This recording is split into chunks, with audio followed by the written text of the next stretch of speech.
Gather around, freaks. This week we're gonna go inside the mind of another person's mind, and then inside that mind we're gonna turn into some robot fighters with our swords and our small costumes and our large costumes, and we're gonna gather around the internet hammer and nail and gather around the internet fighting force because it's time for a sucker punch of an episode of Hey, did you see this one? In a world where society tells you to doubt your strength, question your intelligence, and dim your light, we search for voices to tell our stories. Voices to empower us, uplift us, and keep us heard by the masses. These are the voices of powerful, resilient, and talented women who aren't afraid to speak up and speak loudly. Women who teach us to be brave, to be vulnerable, and to believe in ourselves. So, Hey, Did You See This One invites you to Feminist Masterpiece Theater.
Hello and welcome to episode 238 of Hey, Did You See This One? This is the weekly roundtable reaction review discussion podcast where we take a film and we pull it apart and we just have to ask the question, hey, did you see this one? We don't leave any stones unturned and we talk about the movie until it's talked about. What is this voice? I hate it. I hate this voice. We have a special show tonight because I can finally sort of announce that my son is in the world and he's home. He's home. And I was gonna not do the show, but welcome home. I don't want to. Shout out to my son, whose name I don't want to mention, but I'm not going to be in this episode for its whole capacity. I'm going to hang out for the beginning, but I do have to child rear tonight. But I didn't want to break my streak of being on the show 238 times right from the beginning, and I did want to make sure everything's good before Daddy closes the door for the night, so the kids can play. Okay, that's a new persona that I have now. It's called a gruff dad. Yeah, gruff dad. But yes, this is Hey, Did You See This One? Also, to be clear, all three of us said don't do the show, Jason. And you're like, I know. I'm coming for 5 minutes because Daddy, you gotta be home to lock this door. Whatever you just said. Yeah. It is still feminist. Speaking of child rearing, nope, don't start the sentence like that. It is Feminist Masterpiece Theater Month. My feminist wife is doing a great job helping me with the childs. I'm being stop now. I'm just trying to make you guys giggle and laugh. But anyway, we're talking about Sucker Punch, where you guys are going to talk about Sucker Punch, a great Zack Snyder film. Maybe it is, maybe it isn't, from 2011. I'm going to be watching from the chat. I will be watching the episode tonight, so I'll chime in with some great comments, hopefully. But I'm going to stick around for a little bit. And Jesus, I didn't read that. Wow. I clicked it. Apparently your gain is a little too high there, Jason, on your mic. Let me turn my gain down. Jeez. Too loud. Is that better? Yeah. Is that better? Oh my god, that hurt. That went down the wrong. Oh, okay. Where was I? So let me introduce our guests for this week. My name is Jay Sucker Punch-Illips. I'm joined as always by Stephen Boba Blackfly Waters. We are your hosts of Hey Did You That's See me. This One? Hi. Hello, Stephen. How are you doing tonight? I'm good. The wildfires have been ravaging my vocal cords. I was trying to do some work today, and I kept coughing, and my throat hurts now. So I had to take a little breather today. So hopefully, I ordered an air purifier, and it will be here tomorrow morning. Hopefully that helps. I have one coming tomorrow morning too. That's crazy. I already have one. Oh, lucky. You know, out of all four of us, I would expect Noel to be the one to already own one. Yeah. But pre-wildfires, yeah. I have two actually. one in every room. Yeah. Yeah. There's two that I don't use behind me. I mean, I can't talk. I have two humidifiers because it gets real dry in here in the wintertime. Anyway, this is boring adult conversation. I don't like We it. have two anti-dust machines in our house that we use to get rid of the dust. I'd like to introduce back to the show for the 400th time, Cassandra Hodgins. Thank you for coming back to the show. Thank you for having me. You came in and asked if you could come to, score up the three-person format, and I appreciate you having some time. But I think you guys watched this all together last night, so I already We FOMO. did. Yeah, you missed FOMO. out, buddy. It was wonderful. It was a girl's It's night. always The a best. good time. We yelled at the TV a lot. Yeah, lots of yelling was had. I yelled at them. They yelled at me. We all yelled. Speaking of gold mines and yelling at them, welcome back to the show. The sort of fifth Beatle of the month, Noel K, is back, and we'll be here for the rest of the month. Not rid of me yet. Well, it's going to be the same lineup next week, only I'm going to be able to hang out and talk. But with that, we can move in. We have to appease the great... Hello. Hi. We have to appease the great Zardoz, so let's see what he has to say for himself. Zardoz speaks to you. He demands you synopsize this film. Tell him how, why, who, what occurs in this film.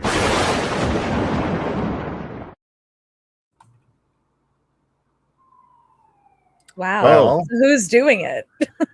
Who's doing all the right. synopsis? Noel, you All want right. to take the reins? Yeah, so Sucker Punch is a movie. Yep, I think it's a movie. Okay, so Some might call it that. I don't know if I would, but yeah. Some might. A girl named Babydoll is behind me. Her mother dies and she gets taken to a psychiatric institution by her abusive father after she accidentally kills her sister. And that psychiatric facility is maybe a bordello, and they also dance there, but it's also in her mind. And then a whole bunch of things happen where they have to find a map, fire, a knife, and a key in different genres of imagination. And then she gets a lobotomy. that's pretty much it. Yeah. That's the movie. If it's a movie, Yep. it was fun. It's Yep. good. It's a good time. I thought about this synopsis for much longer than it sounds like I just did. That's pretty well it, though. Like There's you not pretty too much much hit to it, yeah, you hit the nail on the head with that, I think. And an even I more hit reasonable. the nail into the brain like a Yeah. You hit the spike into the brain, into the frontal lobe. Spoilers. Just kidding. Yeah, I mean, an even more simplified version of what this movie is, an explanation, is a collection of music videos. That's pretty much what it is. It's almost like an anthology movie, the way it's written and set up. There is an ongoing, yeah. There is. It seems like Zack Snyder opened a box of action figures and was like, like not like any kind of specific action figure collection, just a bunch of action figures from a bunch of different eras. From like a garage sale somewhere. He was like, I got one of everything here. And like, I don't really want to take this episode as an opportunity to just shit all over Zack Snyder, because I think there are some good things about Zack Snyder, but a I'll leave that for you guys. Yeah, unfortunately, this movie is not one of those things, in my opinion. I don't really enjoy this movie, but I did have fun watching it with the two of you. Yeah, we had a blast. With that said, why don't we go right into a brief history for all of us? A brief history!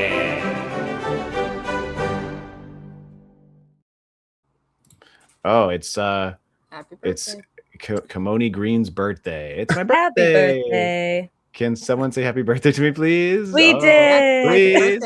It's my birthday. Please. Happy please birthday. say it. I looked away for a couple seconds and that was a mistake. this is We were late on the draw. And they're definitely gone by now because as they were coming in, I was like, oh. I was over the course. I would have of 2 said minutes. happy birthday, and then I was kind of like, well, now you're begging for it. Then I was like, no, you know what? Steve will Sometimes make people it. need it. Yeah. Yeah. Happy birthday. I'm Happy sorry if you're not birthday. listening. We missed it, but yeah. Feliz Navidad. Okay. That's Christmas. Oh, my bad. Why don't we start with Cass? Cass, why don't you give us your brief history of Sucker Punch, directed by Zack Snyder? Yeah.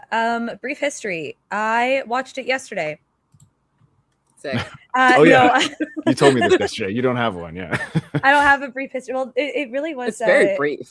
It's Yeah. very brief. No, I was hanging out with you guys, watched it for the first time, but I do remember like when this movie came out, of a lot of people talking about it, and all of the comments that I think I remember hearing were, "Oh my god, the music! Oh my god, the visuals!" And that was all that I really knew about this movie going into it. But yeah, it was a blast to watch it with you guys. I know we all had some notes. We all also, I think, had some like really fun moments as well that we got to enjoy, which was nice. Yeah, I love hanging out with you all. That's my brief history. We love hanging out with you. It's delightful. They're all beautiful people in their own way, but dude with the beard, so handsome, classic masculine face. Yeah. Dead Yeah, I Ringer. see it. Dead Ringer loves Jason. Thanks, So- Dead Ringer 1964. 1964. Oh my. Nice. What is What this is this channel? Well, Dead Ringer. This is a movie where this is a show where we talk about movies for an ungodly amount of time. We pick apart every single piece of the movie and spread it out across the table and talk about every little piece. But right now we're going through our brief histories. Noel, why don't you tell us your brief history with the movie Sucker Punch, directed by Zack Snyder? Right. So I remember when this trailer came out and I was like, oh my God, I want to see this. It sounds so badass. There's a bunch of ladies kicking ass. It's going to be an actual movie about like action hero women. It's going to be the best. And then my friend was like, later, no, that's not what the movie's about at all. And I went, and then I watched it yesterday after years. And, my friend was right. Yes, your friend was right. Yeah, my brief history for with this movie was that like I loved 300, not for the same reasons the other boys did, and I loved it. But I mean, I also I had the comic book. I've got it right here, actually. Oh, he's Noling. 200. He's Noling. Classic Nolan verse situation. Showing things is not knowing.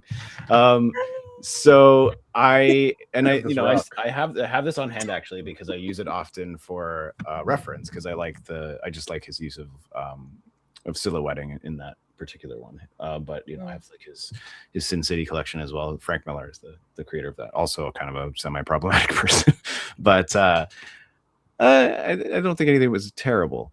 But yeah, I was really excited for Sucker Punch because of some of his other things that I really liked, Zack Snyder's and the comic books that they're based on. So I was interested to see what his take would be on his own creative take on, I guess, Alice in Wonderland is the closest thing to what it would be, and it is very Alice in Wonderland-ish. So I was really pumped, and the opening of the movie, I was even more pumped, and then the story starts, and I was like, now I'm not so pumped anymore. And then the movie kept going, and I was like, okay, just get to the next music video. Yeah. Let me see her kill some Germans.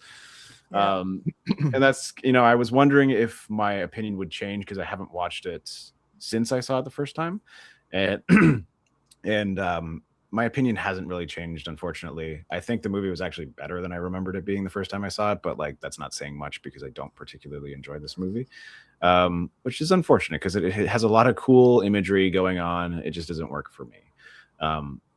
Yeah, so brief history was I saw it in theaters, and I think I saw it one time again after theaters, and then I saw it again yesterday. And he All bought my the soundtrack. my best friends. And you bought the soundtrack. Yes, I bought the soundtrack before the movie came out. Not Soundtrack's good. The soundtrack is good, yeah, and I still listen to it pretty often. It's on all my Is it like all covers, or is it the original songs? Is it the ones from the movie, or is it? It's the ones from the movie. Yeah. Cool. Some pretty good ones, I thought. Yeah. Right. What?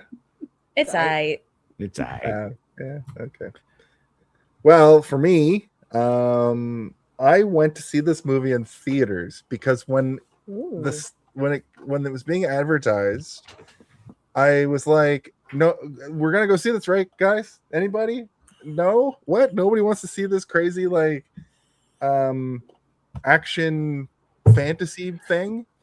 And then everybody's like, "No." Not even my girlfriend at the time. She was like, "You're on your own, bro." So I grabbed a pint of vodka straight. Jesus. And I went to the theater, and I was like one of 6 people, possibly one of 3 people in the theater. And I was just in the back drinking this Mickey vodka, watching it, and I loved it. I thought it was amazing. I thought it reminded me of the closest thing to a actual live action Final Fantasy you could get at the time. And Noel said that last night.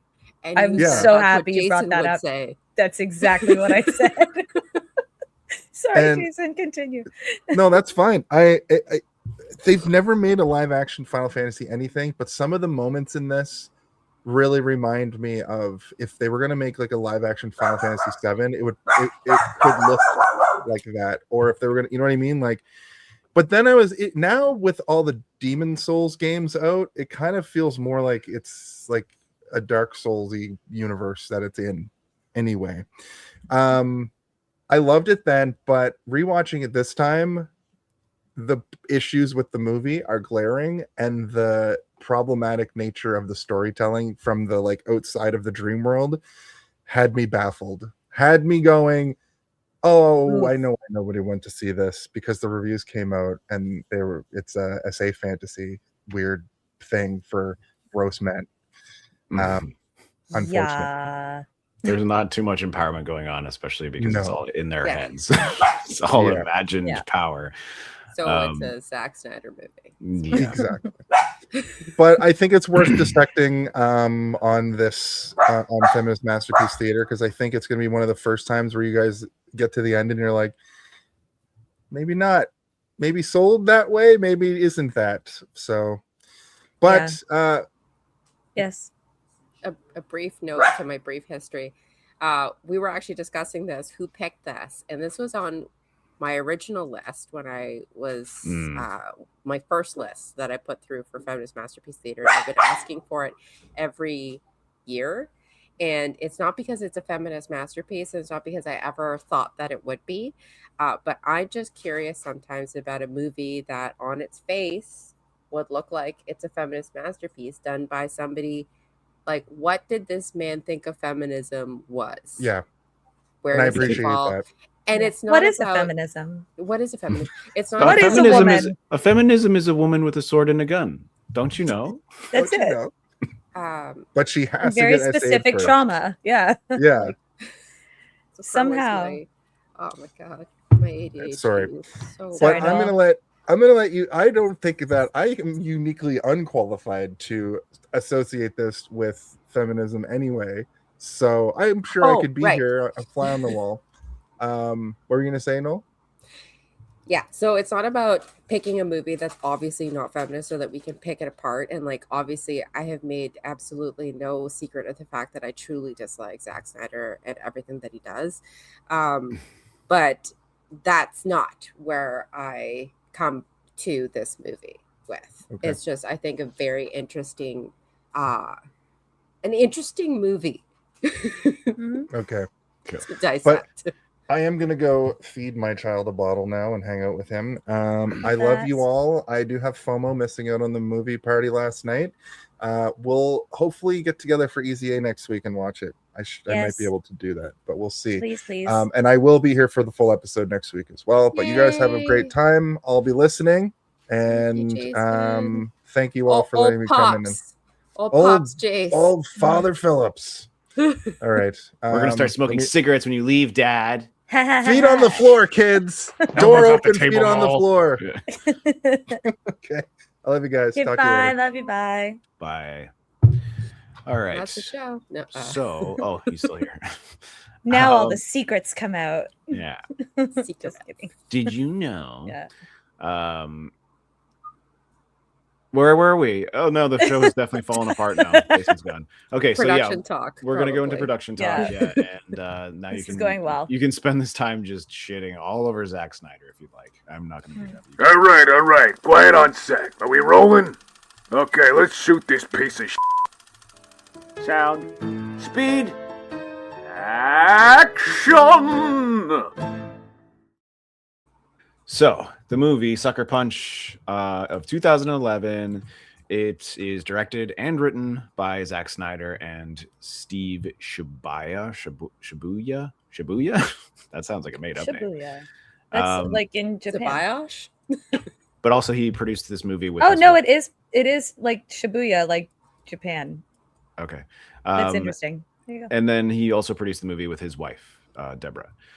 And yeah, I mean, Zack Snyder as a filmmaker, for me, I personally don't like a lot of his stuff, and I think a lot of it has to do with the portrayal of women in his movies and how he treats them. It seems a little bit brain drained or brain dead to me, or just sort of like this take that is like so egregiously masculine that it's like you can tell when a man is writing women, often because they write them poorly or unrealistically or put them in positions that are disgusting, and like showing the rape fantasy in this movie is like everywhere. It's happening constantly throughout the entirety of the film, and it's insane, and it's dressed up to be a fun action film, and you're like, oh, but they're also dealing with this like really heavy, disgusting subject matter. But he tends to do that a lot in his movies, which I don't like. Like it, he doesn't. Go ahead. He doesn't understand women. As humans, their story pieces, objects are always in relation to the men around them. Even in a movie that is entirely about women, it's still, you end up men. You end up watching about like the evils of men more than who these characters are, because they don't feel like fully developed characters. Even in 300, there's like one female character, the wife to Leonidas, whose name I can't even remember, and I've watched the movie a bunch and I have the book, but like she also gets raped in that movie. Yeah, like, and unnecessary. Yeah. And also for a movie that's PG-13, the amount of like kind of essay stuff that was included that was like still filmed PG-13 safe, I guess. I'm like, you never see anything. It's all implied, right? Like, but you never see any of it happen. That's wild. It is, because you're still going to get the effect, because you don't need to see it to know that it's happening, to feel the weight in your gut when it's happening. Yeah.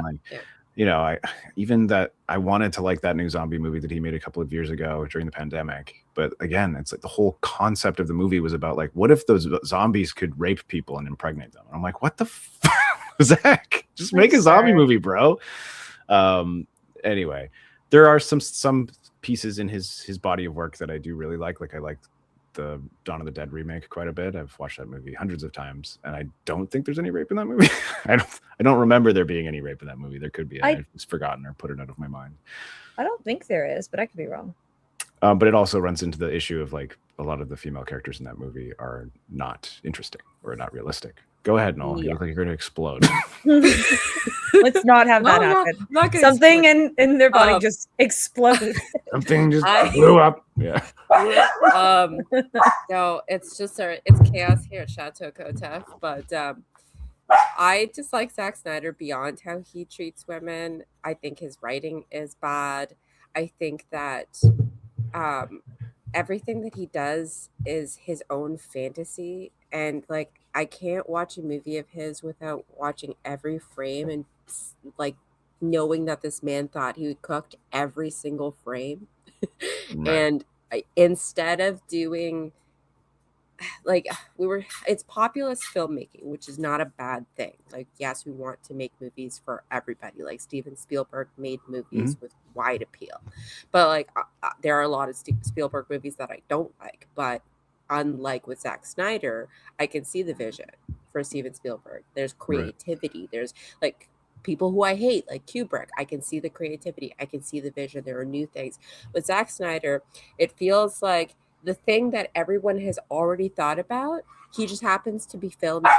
So that's what gives people that gratification of like watching his stuff, these cool shots and all of that, because they're the most uninspired like shots and things that you could do that everyone has already come up with, just visualized for you. Right. And that bothers me a lot. And I can't watch any of his movies without feeling like I'm being manipulated. Like I just see his intent the whole time and I can't remove myself from it. And it's all of his movies, like they have a very, very specific language to them. And I mean visual language, like the way that everything moves. Like I could walk in to a snippet of his movie and be like, oh, I think this is a Zack Snyder movie. More than good with any other director, auteur director, or whatever, just because he's so uncreative. Okay. Yeah, I mean, I think that like as a filmmaker in terms of the visual style, I think that that's one of his stronger suits as like a director of photography. I think that he knows how to light things really well, and he knows how to make a frame look interesting. Like I would love to see it all in an art book. You know what I'm saying? Sure, like, yeah. I would love to see like those shots. It would be like stunning. Yes. Right. And then I don't have to look at that book. I mean, to be fair, you don't. To be fair, you don't have to watch his movies either. Yeah, you did this to us. You made us watch this movie. This movie. Sometimes you have to understand that which you hate. You know. Sure. Oh yeah, I get that. And I think that you did a decent job of articulating the reason that you don't like Zack Snyder. I personally don't like a lot of his work, but I think him as a person, I think he's fine. I think that he seems like a nice man who is like, he's like a guy you could grab a beer with. Sure. Fun fact, I was just Googling him, and apparently he was raised as a Christian Scientist, which then I had to Google what Christian Science was. Oh, and so I'm on a rabbit. Christian Science is the belief that you can be healed through the love of God and Christianity. So but like medical science is evil. No. Right. Christian science is like the Christian is the science. The science is bad. But also like, no Tylenol kind of thing. So I don't know what he's like as a person, obviously, but I don't trust somebody who wants to make the movie of the Fountainhead. Like anybody who is going, hey, you know who has some smarts? That Ayn Rand lady that everyone seems to be not problematic about. And then to pause that movie because the current climate doesn't quite allow for the Fountainhead to be made into a movie. At least he has like a little bit of foresight on that one and being like, the world is a little bit too white supremacist and patriarchy right now to make this movie and not make it worse. It's like, thanks, Zach. Yeah. I'm so glad that you have that in you to, you know, pause that. As he wrote the script for this movie and he wrote the wise man's words, don't ever write a check with your mouth. You can't cash with your ass. You know, what does that mean? He's a man of wisdom. It sounds like a sex worker saying, yeah. So I'm actually going to make Noel explode. I'm so sorry. I'm willing to, you know, people can change. I'm just going to, okay, carry on, everyone. Carry on. Is there anything other than obviously director stuff or I mean the soundtrack is that we want to talk? Soundtrack is incredible. Both the original score and the movie. What they do is they frame the movie almost like a series of music videos, where you get these covers of popular pop songs, or you know, punk songs or rock songs or heavy metal songs. They have a bunch of them throughout the movie. All of them covers with an orchestral score to accompany them, and they sort of transition from those songs into a proper musical score, an orchestral score that then kind of transitions back into the song again as it's ending and wrapping up. And it's a cool way of showing what's happening in the movie while also kind of timing it to music and having the music accompany what's happening on screen in a fun way. But again, unfortunately, the movie's not great. So it's one of those things where you're like, I like what you're doing, but I don't like what you're doing at the same time. Yeah. I just wish you could have done it better. It's an interesting idea. The execution is like, huh? But if it had been all music videos, that would have been actually kind of fun. Like to just make it like a little bit more art housey and just do the entire thing music video style. You know what? Make it shorter. Silence.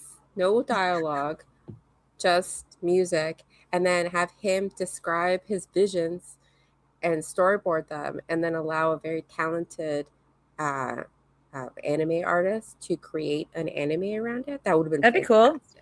That'd be really cool. Fantastic, because the ideas are there. They just don't flesh out. But Zack Snyder movies always have really great soundtracks. So you know what? Oh, look at that. This one definitely stands out for sure. It's good. Good soundtracks. What's the budget on this guy? The budget for this movie was 75 million to 82, and it only made just under 90, so it didn't have a great return. But surprisingly didn't really hurt his career in terms of, because I think the movie that came after this was Man of Steel, perhaps. I think so, yes. Yeah, so he was. Of course, it didn't hurt his career. Of course, it didn't. Okay, no, we get it. Noel you don't like Zack Snyder. Just making sure that there is no career after this podcast. For those of you just joining us, a lot of this podcast is going to be about Noel hating Zack Snyder's guts. No, I'm like, I try to get it like out as intelligently as I possibly can right now, so I can focus on like the more important parts of this when we get into the body of the episode. The body, yaddy. Yeah. So I think I may need to like take a breather. But yes. We're not American. We're not American. We are, and we're so stupid. I can also admit when I'm dumb sometimes. That's fair. Yeah. Send us all to the gulag. Yeah. Oh, God. I don't even know what he's referring to, but me neither. That is a troll or bot. So let's move on to the body of the episode. Everybody back up, because here comes the body of the episode.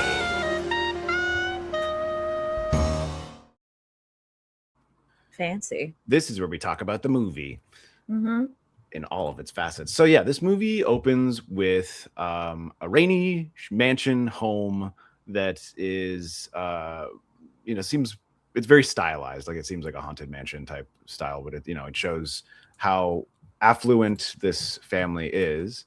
And it also shows that our main character, whose name is Babydoll, her mother has just died, and her sister are living in this home with their stepfather, who has discovered in the last will and testament that every penny is going to her two daughters, which indicates to us that this mother was very wealthy and this man was the worst. I agree. Rory also hates Zack Snyder. So he then, I guess, he gets really drunk and he's upset that he's not going to get any money and that all the money is going to these two girls.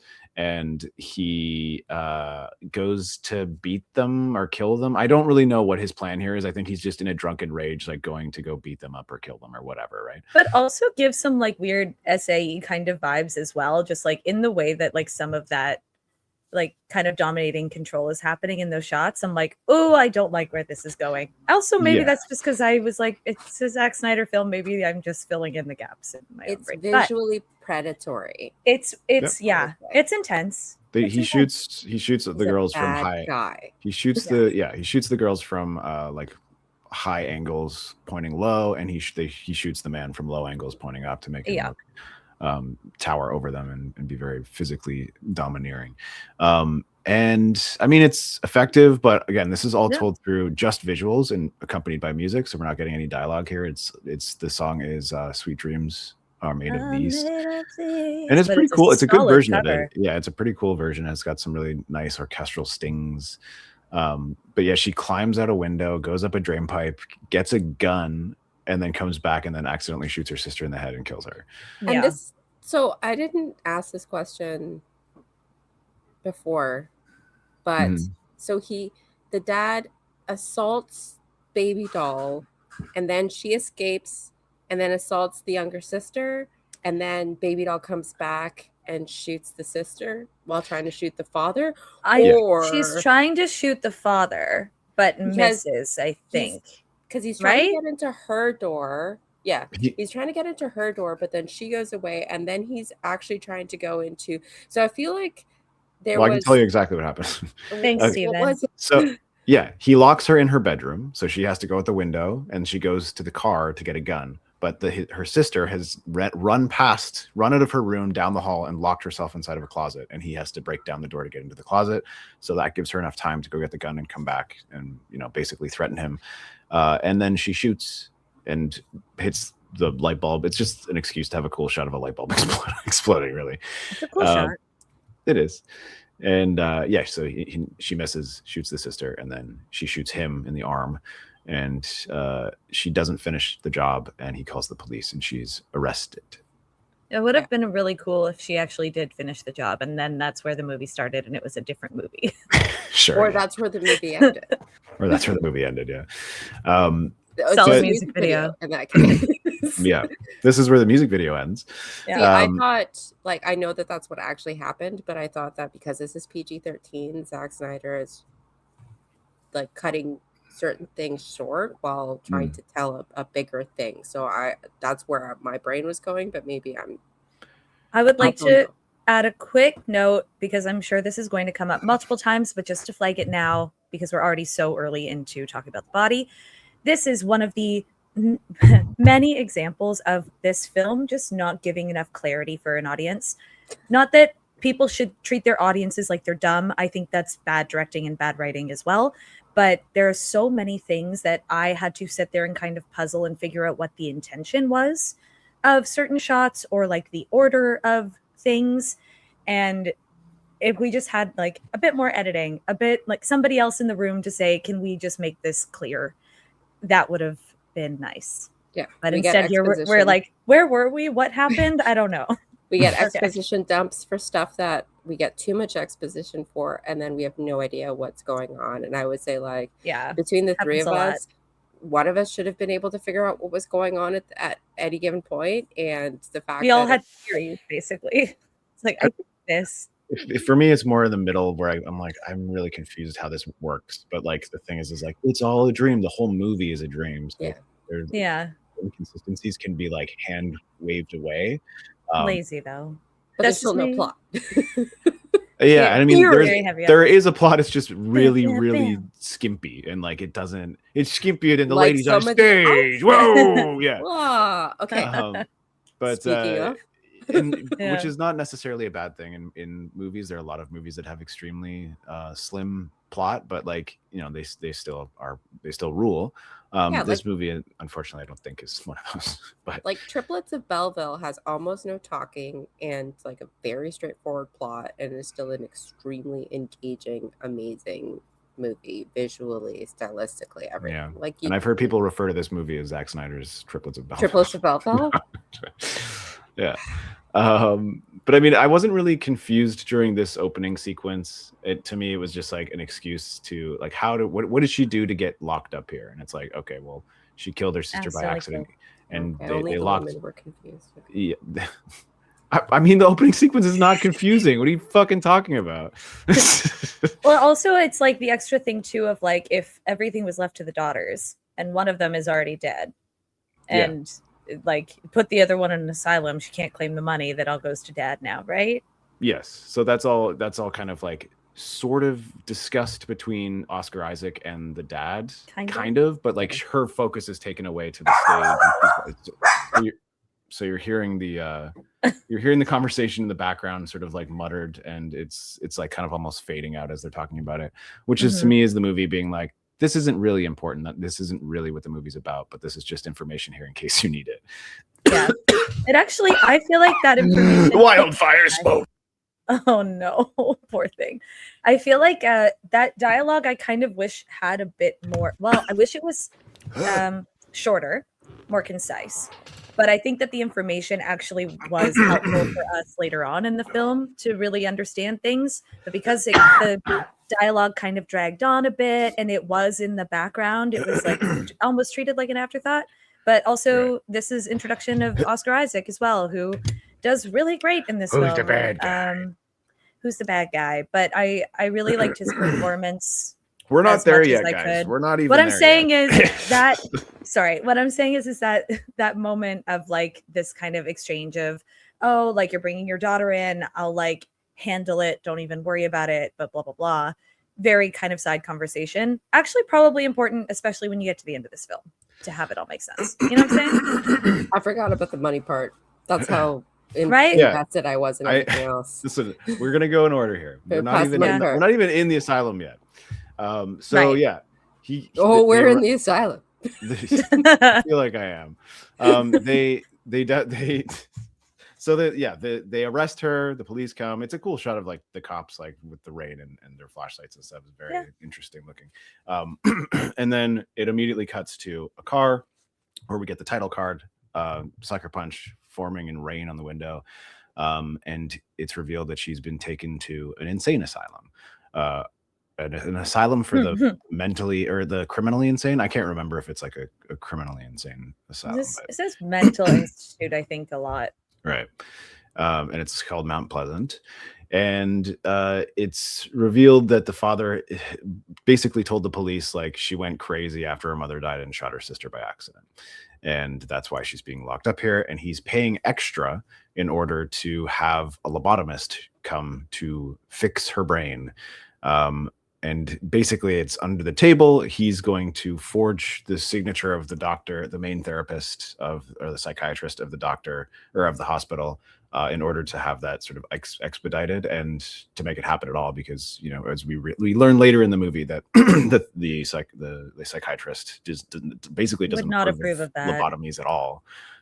She doesn't think that anybody should have a lobotomy happen to them. It's also very unclear what year this is meant to take I was place. just gonna say, I think where it's just are like, we? it's a fantasy world. It takes place Okay. in whatever time period you want it to be, but they're still doing lobotomies to people. It's like Got it. visually 40s and 50s for the most Yeah, part. but like some modernized anachronistic- with yeah, the so way it's that it's just filmed anachronistic. and shot, whatever. There's modern, there's 20s, there's like you have a very like gothic revival kind of look. There's some noirish to it, but I would say the base of it is 50s.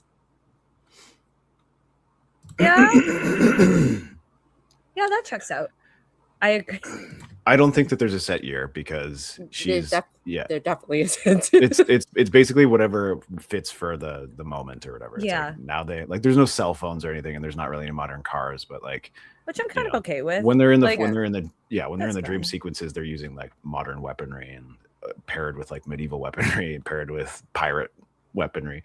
like our one- D&D games. Yeah, Rocket weird. uses like a flintlock pistol at one point as like a club. You're like, But then- why have that?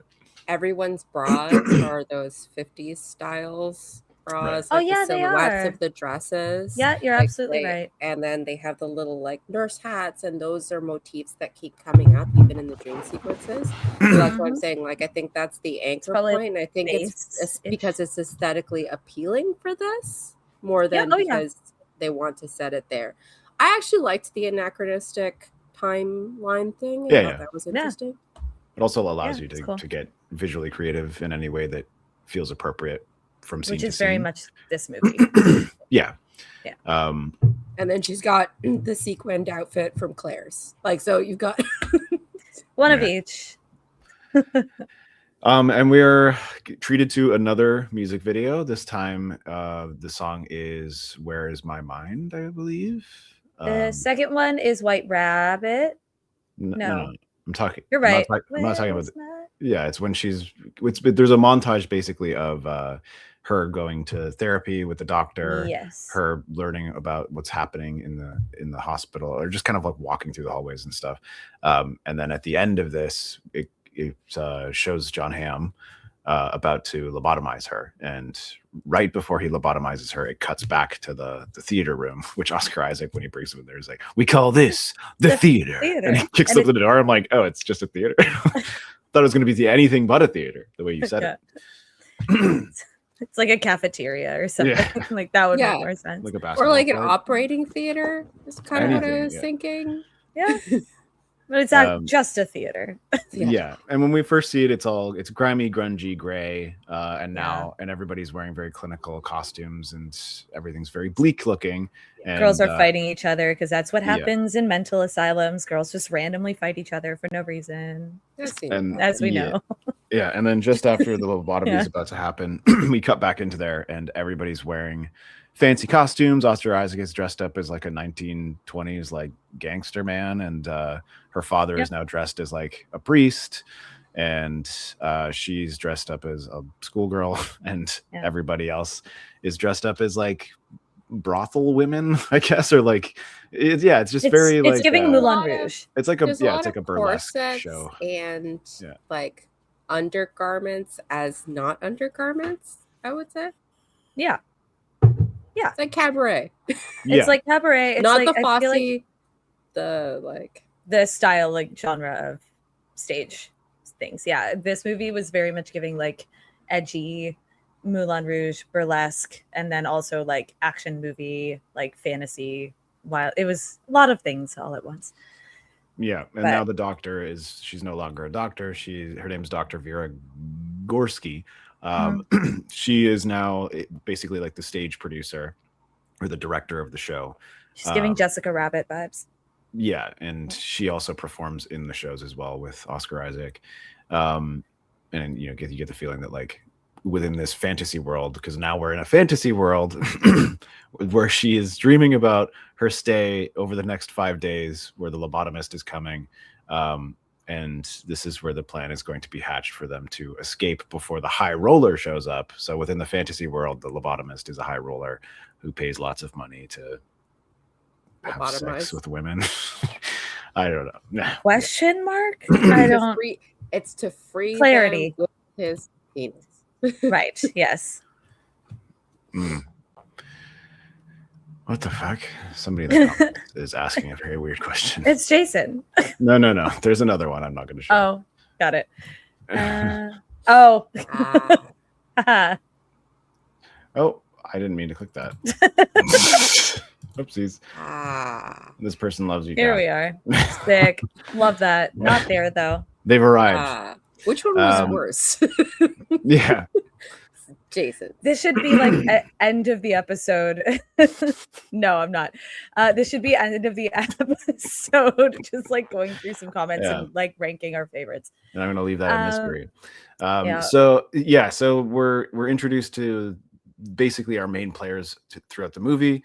Unfortunately, this is about as interesting as they get. They're not really developed in any way. You get a little bit from Rocket and Amber, who are sisters, and we see Amber? I thought Amber was our pilot. Amber, sorry. Am I getting them confused? Sweet Pea and Sweet Pea, Rocket are sisters, played by Jena Malone and the other girl. Yeah, Amber's the pilot, the one who I have in my background there. Blondie is Vanessa Hudgens. Yeah, the only one who is not blonde. And also Oscar Isaac is blue. I didn't know his name for like the majority of this movie until near the end. So I just, in case I say blue, that's who I'm talking about. That's who it is. And we then, I can't remember. we then have a sequence of Rocket taking her through the hospital once again, and this time giving us sort of a proper tour of it. And we're seeing all the people that are going to be sort of the missions that they go on throughout the movie all require them to get an item from a specific person, and we're seeing all these people as she's walking through the hospital. Chekhov's map, Chekhov's lighter. Yeah, Chekhov's knife, Chekhov's smoking knife. And then the key, which is around Oscar Isaac's throat. So that's clearly going to be the most difficult one to get, but then it actually ends up being the easiest one to get. I need to not look at the comments right now. So After the tour, we then are introduced to the practice dancing room, and Sweet Pea is having a difficult time with the dance, so they give her a break, and now they call up Babydoll to show what she has to work with, and she's trying to get her to dance by playing some interesting music, and she's just kind of standing there doing nothing, and then she's like, "You have to feel it in your bones," or something like that. I can't remember about that. Yeah. And she turns the music back on, and we get our first reality shift, which to me, it's not really a reality shift. I guess it's just sort of like in her mind imagining that this dance is her fighting for her life in order to going deeper in the inception of it all. Yeah. And so every time that she performs on the stage, it's a weird movie where it's like they're already in a fantasy world and now they're in a fantasy within a fantasy. It's like I'm fantasizing about this weird burlesque show that I'm a part of, and then also within that fantasy, I'm fantasizing again about kicking ass, about being a schoolgirl with a samurai sword fighting giant zombie demon samurai, which is what happens in this sequence. She enters a snowy courtyard and finds basically like a master swordsmith or whatever, played by what's that guy's name? His name is Scott Glenn. His character is credited as the wise man. Yeah. Oh, right. And he's so wise. Just mansplain it to us in this movie that's apparently about women empowerment. Crazy. Oh, okay. The way he explains things is wait, I have another one. Like quest guide. Yeah. If you don't stand for something, you'll fall for anything. He's wisdom. He's he's the NPC that you meet that you're trying to like get through everything that he's saying by hitting A over and over again because it's just like nonsense. Unhelpful. And you're like, yeah, I get it. Go get the fire. Understood. Yeah. Like, and then you accidentally hit it again, and he's going. He's just like this quirky guy. That's him. No. That's him. Noel? No. I said no. I'm not from Japan. I think this guy is just trying to get us to say things. It's just trolling stuff. Yeah, stuff. That's exactly it. Which is fine. I'm okay with it. So yeah, he is an NPC. He's basically like you'll need this sword to it's dangerous to go alone, so take this, like the classic meme from Zelda. And he literally gives her a sword and a gun, and he's like, you'll need these weapons to survive this horrorful world out there. We're like, okay, sure. All right. And as soon as she leaves, three giant monster men show up in samurai armor and with different styles of weaponry. It's cool. It's cool. I mean, it's like a fun fight. She's going up against a guy with like a glaive at first, and it's like when she's getting hit and she's sliding across the room on her feet, I'm like, this is pretty cool. And she's getting kicked through stuff. And, it's fun. It's very anime. Yeah. It reminded me, like the first couple of these just reminded me of Soul Calibur. Like you just have a welcome to the stage of victory, and then choose your fighter, and then you're seeing a whole bunch of this really cool stuff. And I like Soul Calibur, obviously. No way. So those were some like, I like that stuff. It's good. It's very CG. It's very of its time. But if you take that, like, that's not the movie's fault that it was made in 2011. So, Stephen, I think Zack Snyder's fault that it's made in 2011. Yeah. Is Steven frozen? I think so. He'll come back eventually. It's Japan? Like it's a really cool like motion though. Yeah, he's like, he looks sick, Steven. Do you know what it looks like? The cover of Sin City. Oh yeah. Oh, I love that. Oh, he would also love that. Sorry, I have a cat walking in front of my screen and opening tabs. But yeah, like that's the thing about this movie is that the individual scenes I actually like. Oh, we had a great time. Like it's fun to look at. It was like a lot of a lot of like iconography that we can all kind of relate to, and like epic things that we might have thought about before or played at D&D before, like us, which is cool, and it's nice to see. To your point that you were making that last night, Noel, it's like this is also kind of basic and a little bit poor in writing and execution because it is so like common fantasy kind of visuals, but I still did have a really good time with it. I thought it was it looked beautiful. Yeah, I mean, like that's populist filmmaking, right? Yeah. It's Oh yeah. a very common experience. There's a reason that all of those fighting games are so popular, and they all have a very similar kind of vibe to them. And of And like course, you're I going to also enjoy enjoy watching it. playing them too. So it's like, Same. why not? Yeah. Do you have the? Sorry. Do you have The list? I am the trying to rest find of- it right now.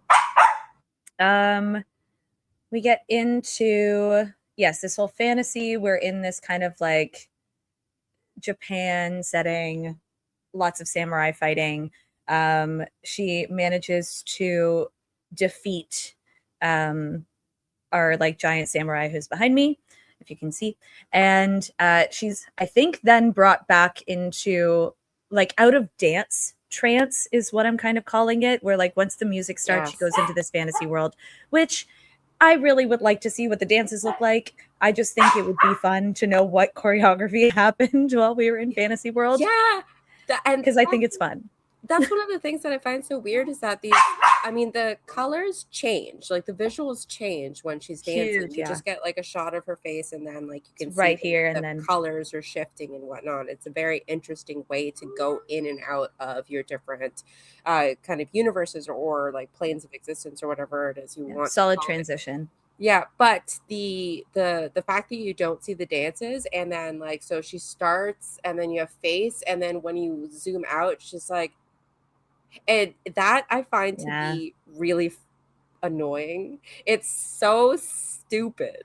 It's just like you can tell she wasn't dancing first. No, I think also like it's tough because a lot of the acting moments in this movie that I found really weak were unfortunately in the female characters, and I don't necessarily think that is on them. That to me seems like bad direction, but I really wish that we had, you know, like a bit more action coming out of that, or like she was like sweaty and a little bit out of breath, or like something that And made it more sometimes she impactful. Was sweaty, but I just don't think But I that didn't that believe it. conceit works. Like I just don't think that you can cut away from something and be like, wow, she was dancing so beautifully. And then like I've never seen a movie that does that. No. Usually you'll see something, or the way that they'll transition in and out won't be so like, wow, she's the best dancer. Like it won't be like that. If you can't have her dance a little bit and have us see a little bit of it and then transition out, then don't do it. You know, like usually you'll see a little bit at least. Yeah. I agree. Also, sorry, Steven just messaged me and was like, my internet died. So I'm like, okay, well, we'll run with it for a little bit and then see what happens. We might need to Jason, restart his stop network. feeding your baby. Yeah. Jason, help us. That's okay. Oh, wait, We're I think he might be women. If rejoining. I can fix a toilet, then I can talk about this movie. But yeah, you fixed the toilet last night. Good job. I did. Yeah. Yeah. I don't know if I can. with all my feminist energy and said, "Yo, Steven, I hear your toilet's broken." Let me fix it. I don't But yeah, know it is. there's It a way is to dumb. get him The back trances are dumb. The trances are dumb. And I just like, again, cool idea on paper. I just wish that it was executed A differently. little bit better. Oh, right, the That's acting you were saying. So the other girls, like Jena Malone, is a strong actor.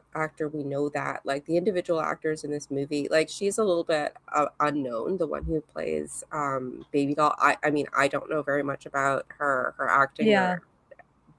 Honestly, I don't really either. I can look her up actually while you're talking. Sorry. Yeah, so her acting was probably the weakest, but like you said, it was somewhere between not having a proper story. Her motivation is not clear because she's jumping in and out of these, like she's the one that's jumping in and out of the realities, like she's the conduit I'm for so it. sorry. If this is Emily Browning, this is my OG Violet Baudelaire from A Series of Unfortunate Events, the old one with Jim Carrey. Well, there you go. So I'm like, okay, so girl, you can act. I Yes. know you can. So that's what I'm saying. Like this character is like the actress isn't it. It's probably part direction, but it's also the role that this character plays. Like as It's just the key empty. conduit for everything. Exactly. She's not really given anything to hold on to the way that the other ones have. Like, I mean, except for Amber, Like even Blondie has a storyline, and Yep. like They've got like some kind all of of them have slightly different personalities, and hers is like that we don't see her dance, but she dances very well. The only thing that we know of her is the beginning of her story, really, like that opening music video. And that Sorry, opening when we were was just talking pretty about strong. the coming out of the trance and going back to the dance studio, but we were Yep. just deep diving a bit on it. Welcome back. I didn't have much to say about that fight anyway. I think it's maybe the strongest action sequence to me in the movie. Maybe I also it looks really cool. I also do like the trench sequence that we're gonna get to later, but I think that's my favorite. Do you know what it reminds me of? The Colossus games where you're a little Yes. person and you're fighting on the Colossus, or like Shadow in Soul Colossus, yeah. Calibur, when you have to fight the Colossus in Soul Calibur 4, and then you're tiny little Sophia or Cassandra, I can't remember which one it is, and you have to fight the giant Colossus. Like that's Yep. And I That's really it. like that. We like Alright. that. Points for this movie. I do think that it's got a lot of weird sort of CG going on in there that makes it a little janky, but it's fine. But yeah, let's continue wherever you guys left off.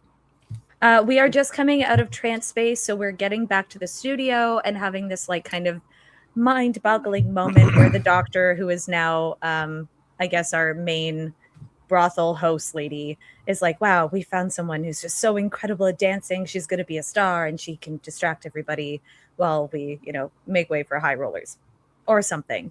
And I'm pretty sure right after that, it transitions into Babydoll talking to the other girls and saying, hey, I think I have a plan to get out of here. I'm not staying. I'm going to escape. And then some of the other girls being like, no, actually, I want to come with. Specifically, we've got Rocket immediately piping up, being like, if you're leaving, I'm leaving too. And then her sister Sweet Pea, who are like, they're kind of our, I think, main people outside of Babydoll, I would say, and like the cast of characters. Sweet Pea is kind of the more logical one in this situation of saying, okay, like people can't escape. The last people who context for the story and the world building, people can't escape. The last people that did that died, so I don't want to die. And that's kind of where we're at. But Babydoll has this whole plan now because she spoke to a wise man who said, get items. Yeah, she's had a vision of leaving. Fire. This scene happening in the cots. I think I started singing like a Little Orphan Annie song while we were watching it because it very much feels like, where did your parents come from? Yeah, it's by a hill. Very precisely. It's that like I'm an orphan and I'm going to get adopted out of here. Or I'm going to get out of here. We're in a state asylum. It's a very.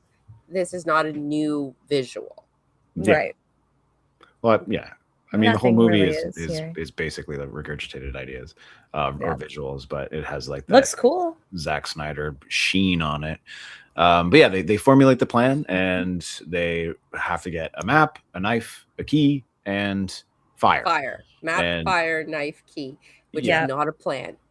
That's not a plan. No. That is quest points of things to collect. But it's video game knowledge with their names on them. Turn it around and write map, fire, knife, key, and then like that's also 2 out in the open, girly pops. Like, what are we doing? If it were me and I was in this situation, which I'm not because this is fantasy craziness, I know myself and I would maybe hide something a bit more sneakily if I was in an asylum that was also a brothel that also I couldn't trust anybody. I wouldn't be like, I'm going to put this out in the open, basically. Also, fam, map, fire, knife, key, not difficult to remember. No, I don't think you needed to write that one down. Yeah. Yeah, I mean it also but we need it there because it's very important to the plot. It's also very important. It's it's a fantasy world, so it's like she's imagining doing all this, right? But I guess maybe they also did write it on an actual blackboard because like when I watch this movie, I like to imagine what the actual prison break was like. Like, were they just running around screaming? Like, they weren't dancing or anything. They were just like, like grabbing knives and lighters and shit. 3 different layers of world. Yeah. So like how much of it is accurate and how much of it isn't. Like, obviously her slaying dragons and stuff is a metaphor for stealing a lighter, but then it's like, But how did she actually steal the lighter? Did she seduce the guy, or did she just go up and yank it from his pocket? Who knows? Great We'll question. never know. We do know that some people get stabbed, because you see Oscar Isaac with a big bloody bandage on his shoulder later in the movie, and you're like, okay, so she actually stabbed him. Cool. Yeah. But again, makes me want to know what the dances look like. I'm very, very confused. The dances didn't happen. I know, but they did in the secondary world. Something happened, and people were like, but they didn't, wow, because the amazing. secondary world isn't real. I know that. It's fine. So when she dances, it turns into a battle in World War I with zombies. That's the tertiary world. Yes. And that one's definitely not real.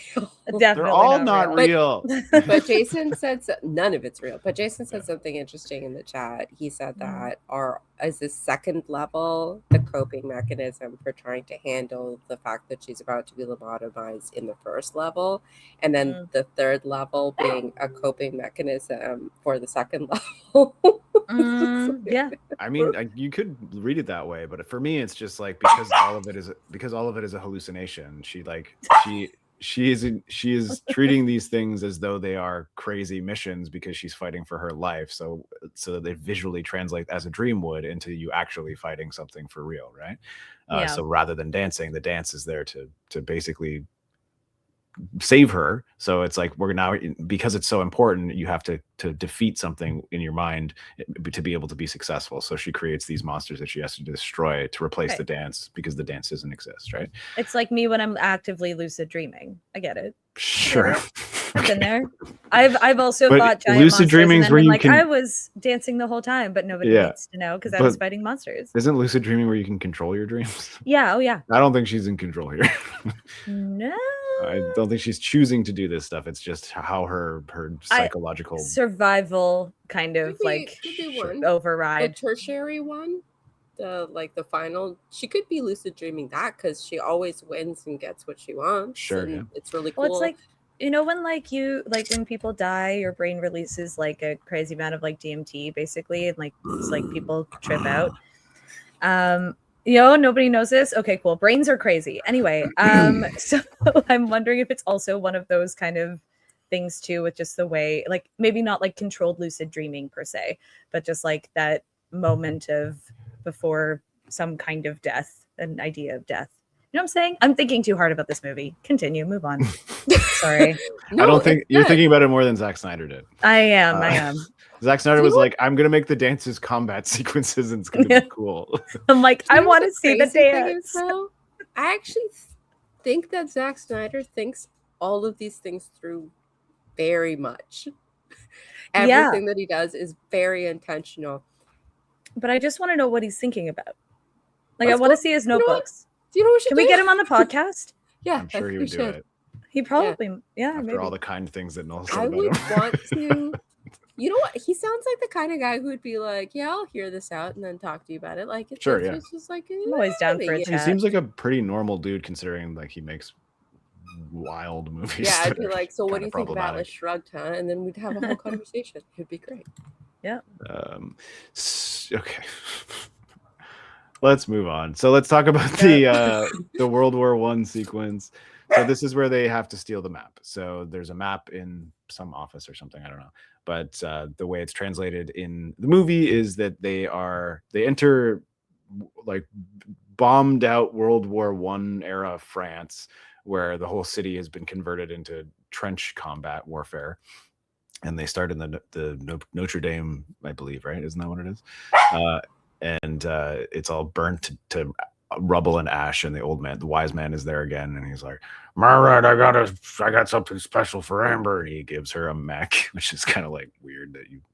Anyway, it's a little strange. As we said, the one who is Asian-ish is the one who gets, or Asian presenting, ambiguous is the one who obviously gets the mech. You're gonna see a lot of that in this movie. Yeah, and the one who like looks vaguely indigenous has like a tomahawk, and you're like, what's going on?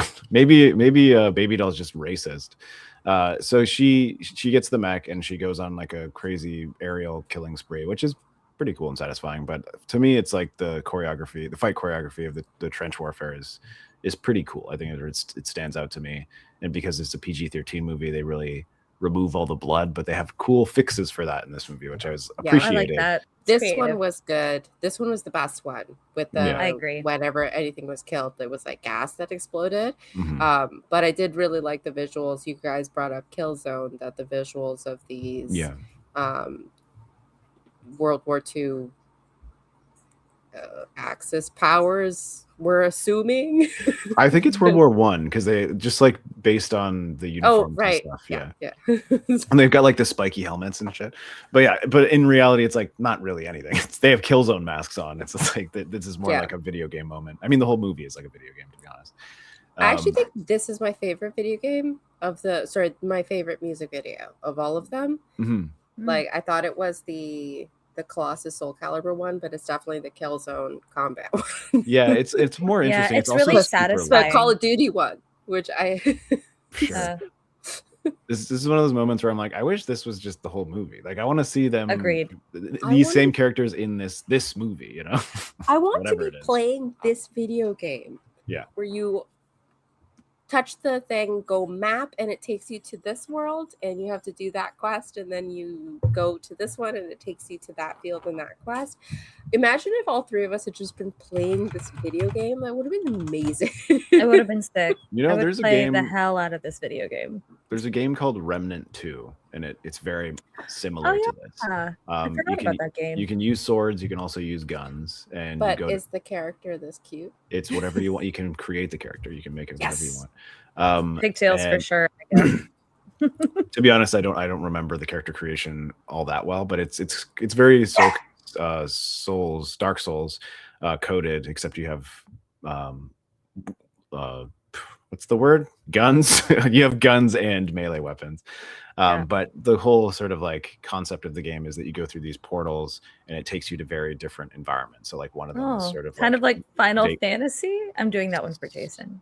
I don't you know, Well, I don't different genres, right? Whereas Final Fantasy is usually within the one genre. Much more throughout the whole, fantasy. like, game. yeah, so example would be like one world is like a medieval town full of elves that are all infected by the plague, and then another like a magical plague, and then another world is like a sci-fi ghost world where everything is like you're fighting ghosts and like possessed robots and stuff, and then another one is like a sort of inspired vaguely by like Japanese folklore and everything's like a dragon or whatever. And then So like this movie. It's like it's like this movie, and they all have their own very unique identity, and similar to how the dream sequences in this movie have their own identities. Or like a better version of this, in my opinion, which would be Alice Madness Returns, American McGee's Alice, which also everything in Alice's world, because it's actually Alice in Wonderland, every single world that you go to is also its own place, its own complete world and story, which is cool. When this movie came out, I think I was playing Hunter the Reckoning Redeemer a lot, and the main character in Redeemer has this look, and that game is amazing, and I just want to be playing that game. Sure. Yeah, I've played that game too. I think the main character in that game is the little girl you save in the first game. It She's, is, like, yes, grown up. Yeah, from the giant teddy bear that's trying to like. And I think her name's Kaylee. And the only reason I know that is because my sister's name is Kaylee. I'm like, oh, I've never heard Kaylee in Yeah, and anything she has before, pigtails too. And I was just like, well, if this movie is anything like that video game in this like visual set, and then it wasn't. Sorry to rails a little bit, just because I'm a little bit lost where we are, because I looked away for a second, was reading things. Fantasy World, have we gotten to actually getting the map? No, we're just talking about the sequence as a okay. whole right now. So like basically, because these moments don't really, they're just there to be fun action moments, right? Like there's not really. This like, one has the way that she gets the map is she gets it, throws it in the air, and then really high. Giant mech moment to the comes clouds to the rescue, and they fly up together. I'll say Very this cool. one has maybe more of a little bit of a story compared to the other ones, where like she gets to the command bunker and there's like a German. They're not Nazis because Nazis weren't invented in World War One, but they're like World War One zombies. German soldiers. Yeah, the commander is like he has a gun and a sword as well, and then they sword fight for a bit, and then the whole bunker collapses on him. But the one, for some reason, there's one German guy who isn't a zombie or whatever they're supposed to be, a gas man, and he runs away. And I was trying to later like go through and be like, is he one of the other orderlies like in the the hospital, but I couldn't pinpoint who he was. I think where he was. Is he not the guy who like is the main admission guy, like behind the glass when they're walking into the asylum in the first place? Where the map is. But like but Oh. before the guy with the lighter, because that's Yeah. a different guy. That's where I the think map there's is. I think that's the map Behind guy. him. So Mhm. yeah, he gets killed. He escapes for a moment on a blimp, and then she pulls like a giant machine gun out of nowhere, and It's like, Right. get down. And then all of the like the Hindenburg like explosion of the blimp and all of those dick aircraft. dick blimps. Yeah, Yeah. they looked weirdly like wieners. It was strange. I was like, why do they look like dicks? And you guys Then we were were like, "I also don't watching know." Lord of the Rings afterwards, and we saw a bunch of rocks, and we were like, "Wait, why do all the rocks also look like dicks?" And we're like, What's happening? too much Zack Snyder tonight. We So it's should- 'cause we we got need to dicks go on to the bed. mind. Yeah. Yeah. I just went into a fugue state. Yeah. That's what, yeah, I call it a fugue state when I start thinking about wieners. Yeah. So yeah, she gets the map, and then she comes out of her trance, and she's finishing her dance, and everyone's like, "Holy shit, that was amazing!" You're so good. Yeah, and they have a little powwow about the map being found, and yeah, what else? I mean, nothing else really happens. They That's have it. some like, little oh, we- bonding moments, but We like cross nothing- off the first one. Yay, Yeah. team. and then And I think that's it. And it almost doesn't immediately go into the second heist, but it goes into them sort of Oh. explaining the second heist. Go ahead. Question. Mm-hmm. I'm not sure of order. You might have a better eye on this right now, Stephen. But is this the moment where we first get a glimpse of the cook and Rocket? Is it This here? actually 'Cause this may have happened before, but yeah, Already? we should talk about Okay. it. Okay. What's her name? Rocket is cleaning the kitchen or helping in the kitchen. She's assigned to kitchen duty. The cook is like a big, giant, fat man with like bad skin and like a glass eye or whatever, like This a looks dead eye. very greasy. He looks like something out of Little Nightmares or something, you know? Like, Yeah. He looks CG. he does looks a little CG. bit. There's something really uncanny valley about. I think like, it's the way they did his makeup and stuff. It's like Mhm. because And everybody his else, costuming. yeah, everybody else in the fantasy world is like caked in makeup and eyeliner. Like even the male characters have blush on their cheeks and stuff. It looks very like Moulin Rouge-y, which is kind of fun for the aesthetic. But this guy is like the opposite. They're like, make him look as gross as possible. Yeah. So sweaty. All of like his chef uniform is like so aged and like Yeah. covered in dirt.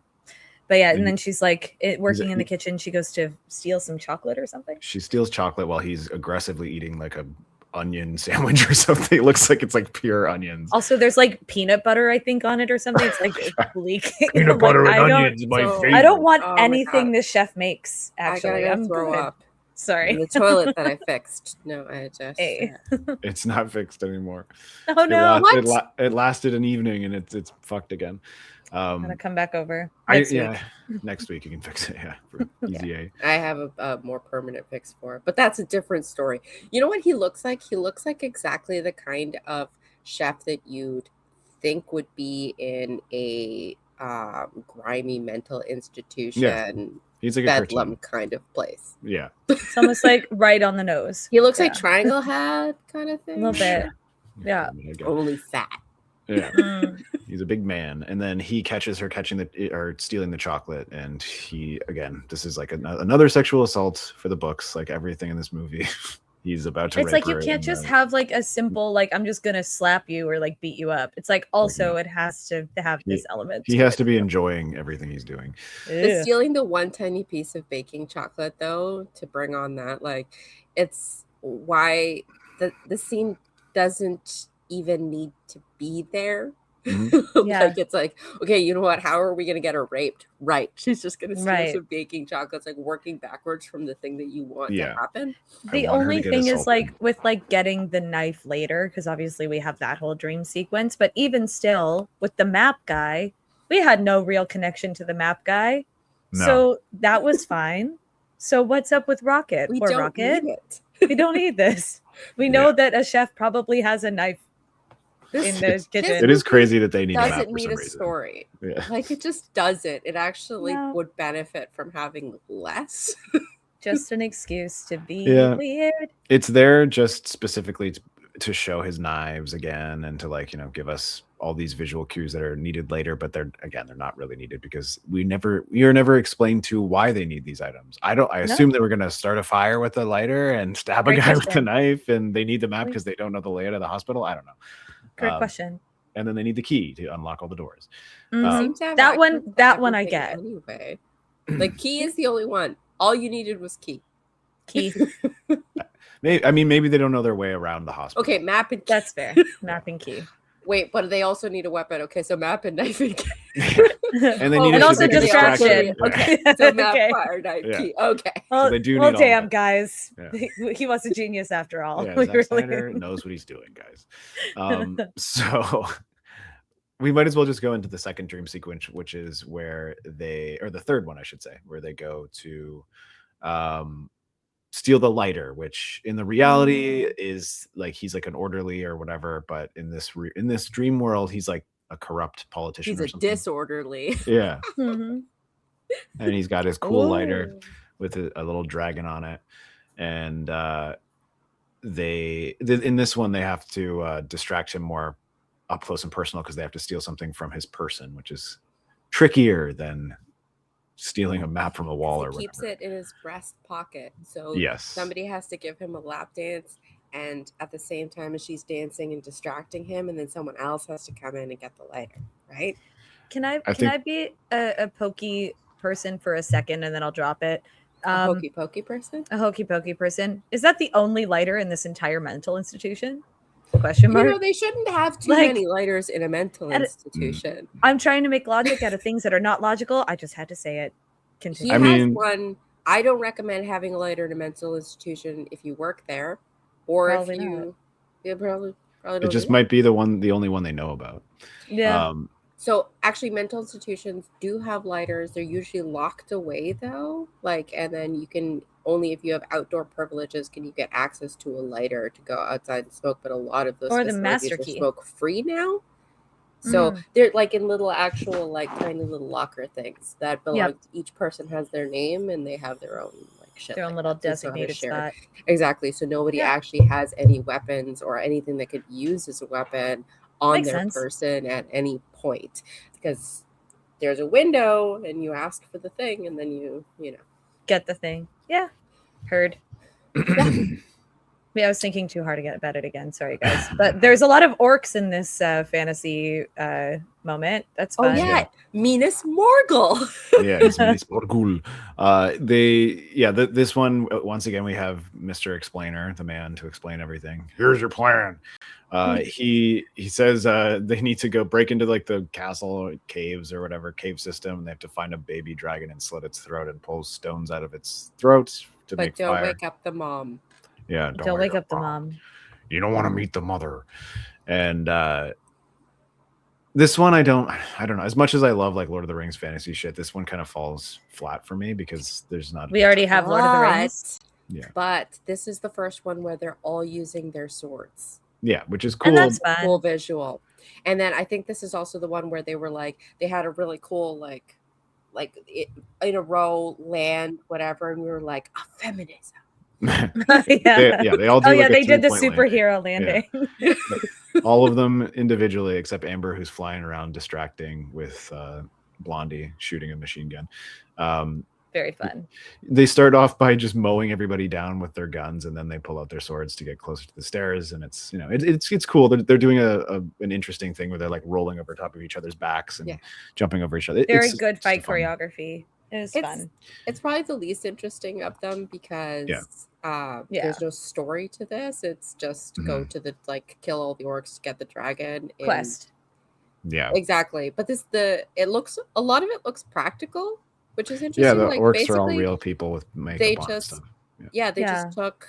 They were like, "Hey, okay, you guys, do you still have all your Lord of the Rings outfits? Okay, come on down.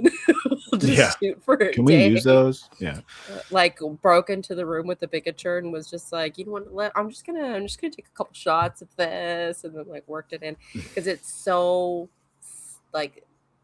directly from the Lord of the Rings. Yeah, it feels extremely derivative, but and then we get to the shittiest dragon. It's so bad.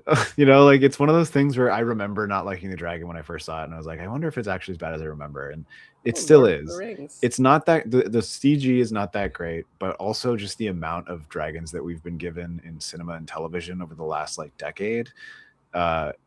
Standards have risen for dragon CGI. You know, you guys remember the big fat dragon from the D&D movie? That was great. I love the D&D movie. Yeah, that's a feminist masterpiece. I don't mind the dragon as much because the visuals just take such a nosedive after this anyway. Mm-hmm. That for me, it's just like it just feels like a very uninspired dragon design. Like it doesn't. There's nothing cool or interesting about it, and it's not like a new take. They didn't really add anything to what dragons are. It's just sort of like standard dragon. I think that's why this sequence is probably the most boring because there isn't anything new in it at all. Mm-hmm. But I didn't really like this one because I didn't like seeing the little baby dragon get its throat slit and then have its like two things pulled out so that they could make a fire.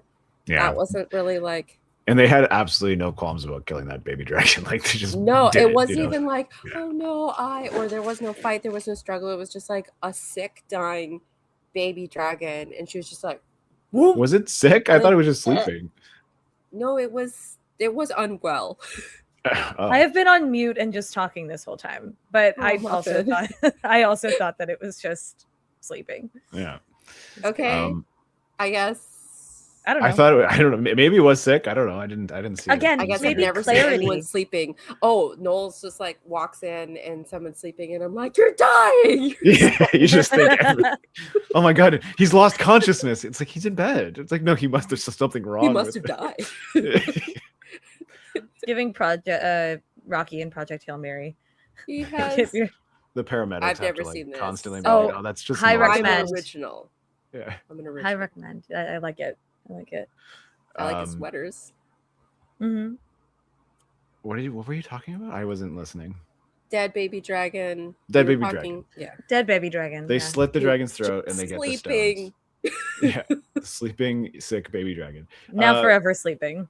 Sleep forever dragon.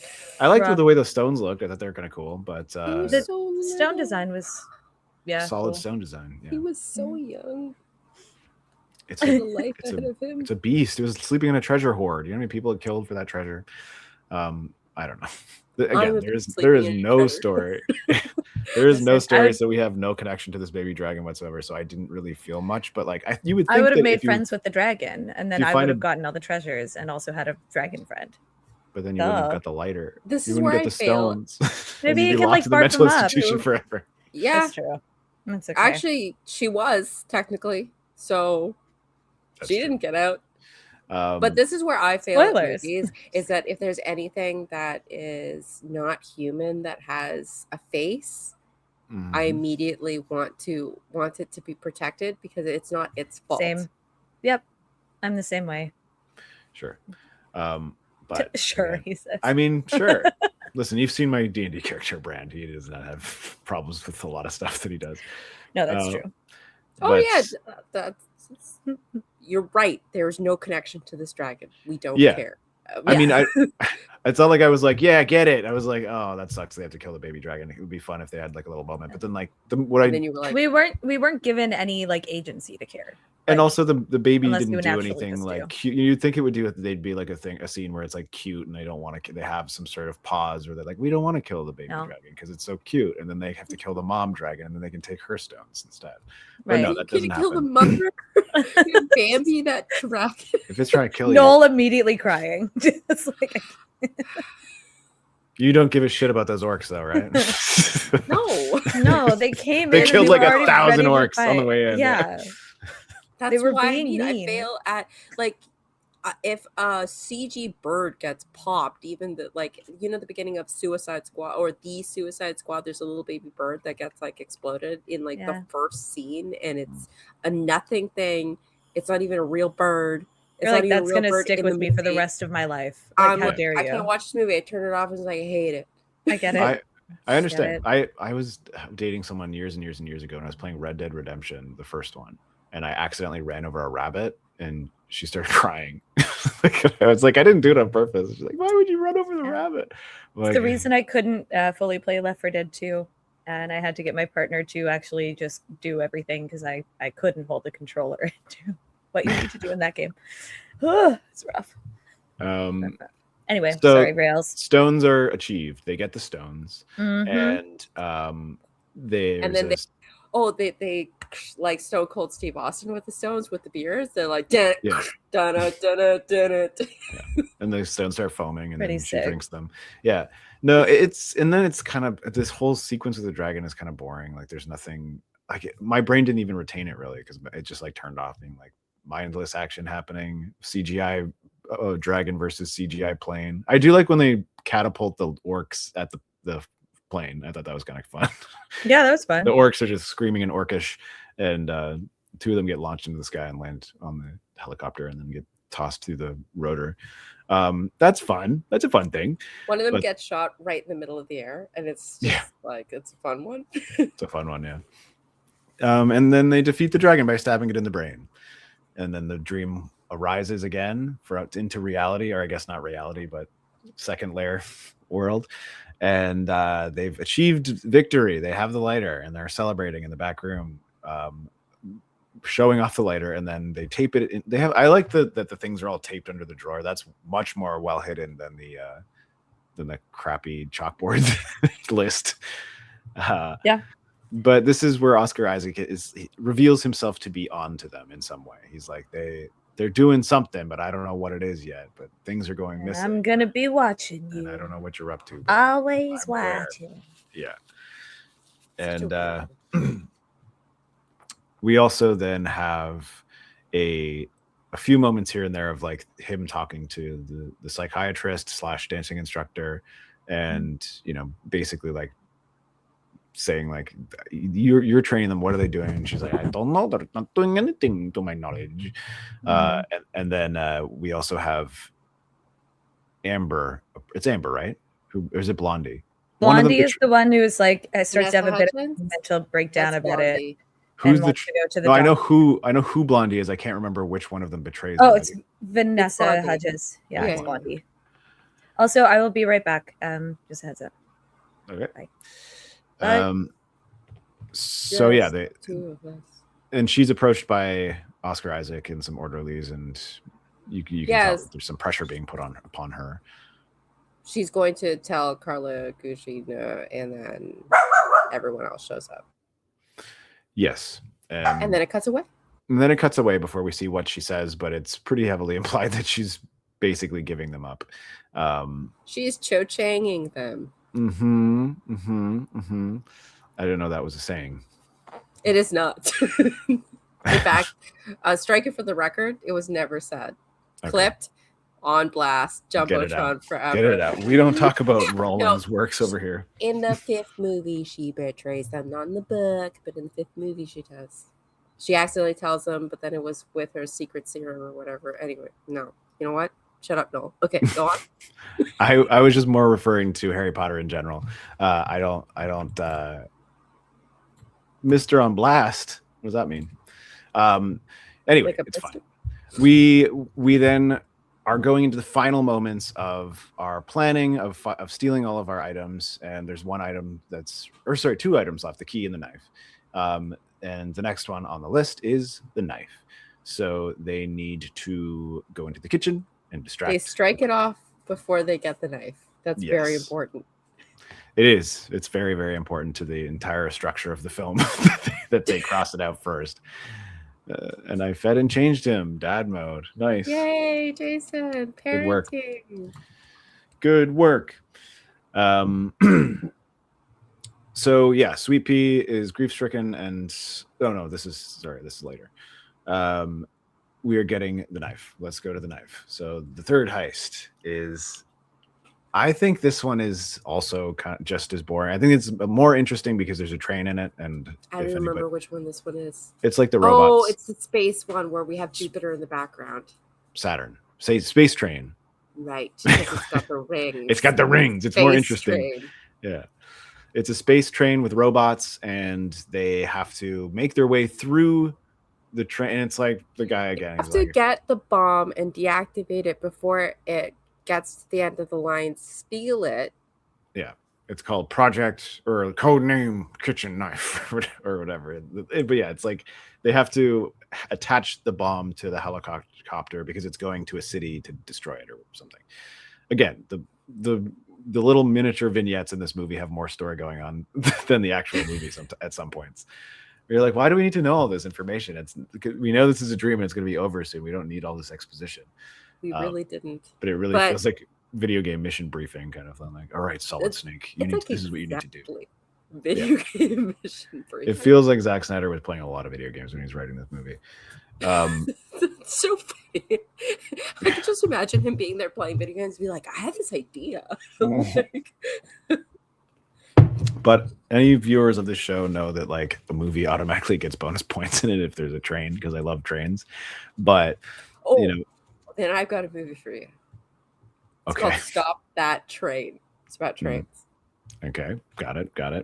Yeah, even like the James Bond Russia from Love episode, I was like, I kind of find this movie a little bit taxing and a little boring, but like I love all the shit on the train. Like I'm like, I love a good train cab with like a bed in it and stuff. That's a really hot take. From Russia with Love is usually considered top 3. I know. I have that one for some reason for me. I don't know. It just never hit, and I don't have any nostalgic attachment to it. So you don't like the little knife shoe? Knife Shoe's fine. I like Knife Shoe. Listen, I don't hate that movie. I just find it a little bit taxing. But I've watched this movie. Shut up, Noel. Okay. This movie sucks. I think I said that at the beginning. This is a shitty movie. Like I don't like this movie. But it's got a train in it. I know, and I don't like the train sequence, which is crazy to me because That's insane. We did Solo a few months ago, and at the beginning of the new year. And Solo has an amazing science fiction train heist in it. It's one of the best train heists I've ever seen in a movie. It's so good. A lot of people give Solo a lot of hate, but I really enjoy that movie quite a bit. Solo is fine. I think it's good. I don't think it's just fine. I think it's good. But also, that train heist is amazing. This train heist is kind of boring because there's nothing to do with the train. They're just moving through a train. They're not outside the train. They're not doing anything with the train that's interesting. They're just fighting robots on a train. So Woody Harrelson's been in a lot of train related movies. He's on the train in the Hunger Games as well. That's a train. Maybe it's part of his contract. He's like, is there a train in it? No. Put a train in it. I'll do it. Put a train in it. Yeah. It's better for the train. I'm going to start saying that to people when I want them to shut up. Like, put a train in it. Me on that Bond episode. I would never have been bored. Well, change time. Yeah, sorry. It's over. We already did it. But yeah, the train sequence to me is it's whatever, right? And the CG for the robots is not right. It's not that great. They're like polished, shiny, reflective robots, and they keep doing this stuff where the camera will pass by their face and show the reflection of the women coming to chop them up with swords and shoot them with guns. There's like a version of this that might be kind of cool, but I just find it sort of exhausting. Where I'm like, too much visual slop happening here for me to really enjoy this. And this is where you're getting a lot of weird compositing and like weird edits where it's like, clearly it's a real stunt, but they're having to sort of stitch things together, and it just looks awkward to me. And it also gets cut short because the mission fails. You don't have to survive through it that long. And yeah, it's actually, I think, the shortest one out of all of them. I had forgotten that this even existed. That's how forgettable it is to me, is that when we were watching it, I'm like, I actually have no memory of what this next thing is going to be. I'm like, I assume maybe space or robots or something, because like, and then I thought you were trying to figure out what the next one was, and you guys were like really thinking about it. I was like, no, be uncreative. What would be the most obvious thing? And then you were like, robots, sci-fi robots. Sci-fi robots, and correct. And that's what it was. It's also like this sequence too is just a little bit of a harder watch because it was so CGI based. Like at least the other kind of fantasy sequences we had like real actors, we had a lot of choreography and like people interacting, but with the robots specifically, it just felt, I don't know, unsatisfying. If it was done in a more anime or like animated style from the beginning, that would have worked really well. but Yeah, I it's think so it's different. It the didn't issue. click. A lot of the problems with this movie now, I mean, they always existed in other areas, but like a lot of the visual problems for me are the fact that like it's so heavily reliant on CGI in so many areas and then not in others. You have something like the Yeah. trench sequence where everything is practical. I think even the gas coming out was practical. Instead of having blood squibs, they just have like these. And like that's all really visually cool and interesting, and it looks great because it's all practical. And then we have these CG sequences where the camera work is digital. The monsters they're fighting are robots that are CGI'd in there, are dragons that are CGI'd in there, and the choreography that you're getting from all those really fun trench sequences is absent. It's all just sort of, it's like a video game cutscene, and it doesn't work for me. I like a good video game cutscene. I don't mind the CGI. I'm actually pretty good at putting myself in 2011 brain and being like, oh, they were just like enjoying this. It's just not a very interesting scene, even this, Without that aspect, yeah. because it's just robots and the story's not. It's just not for me.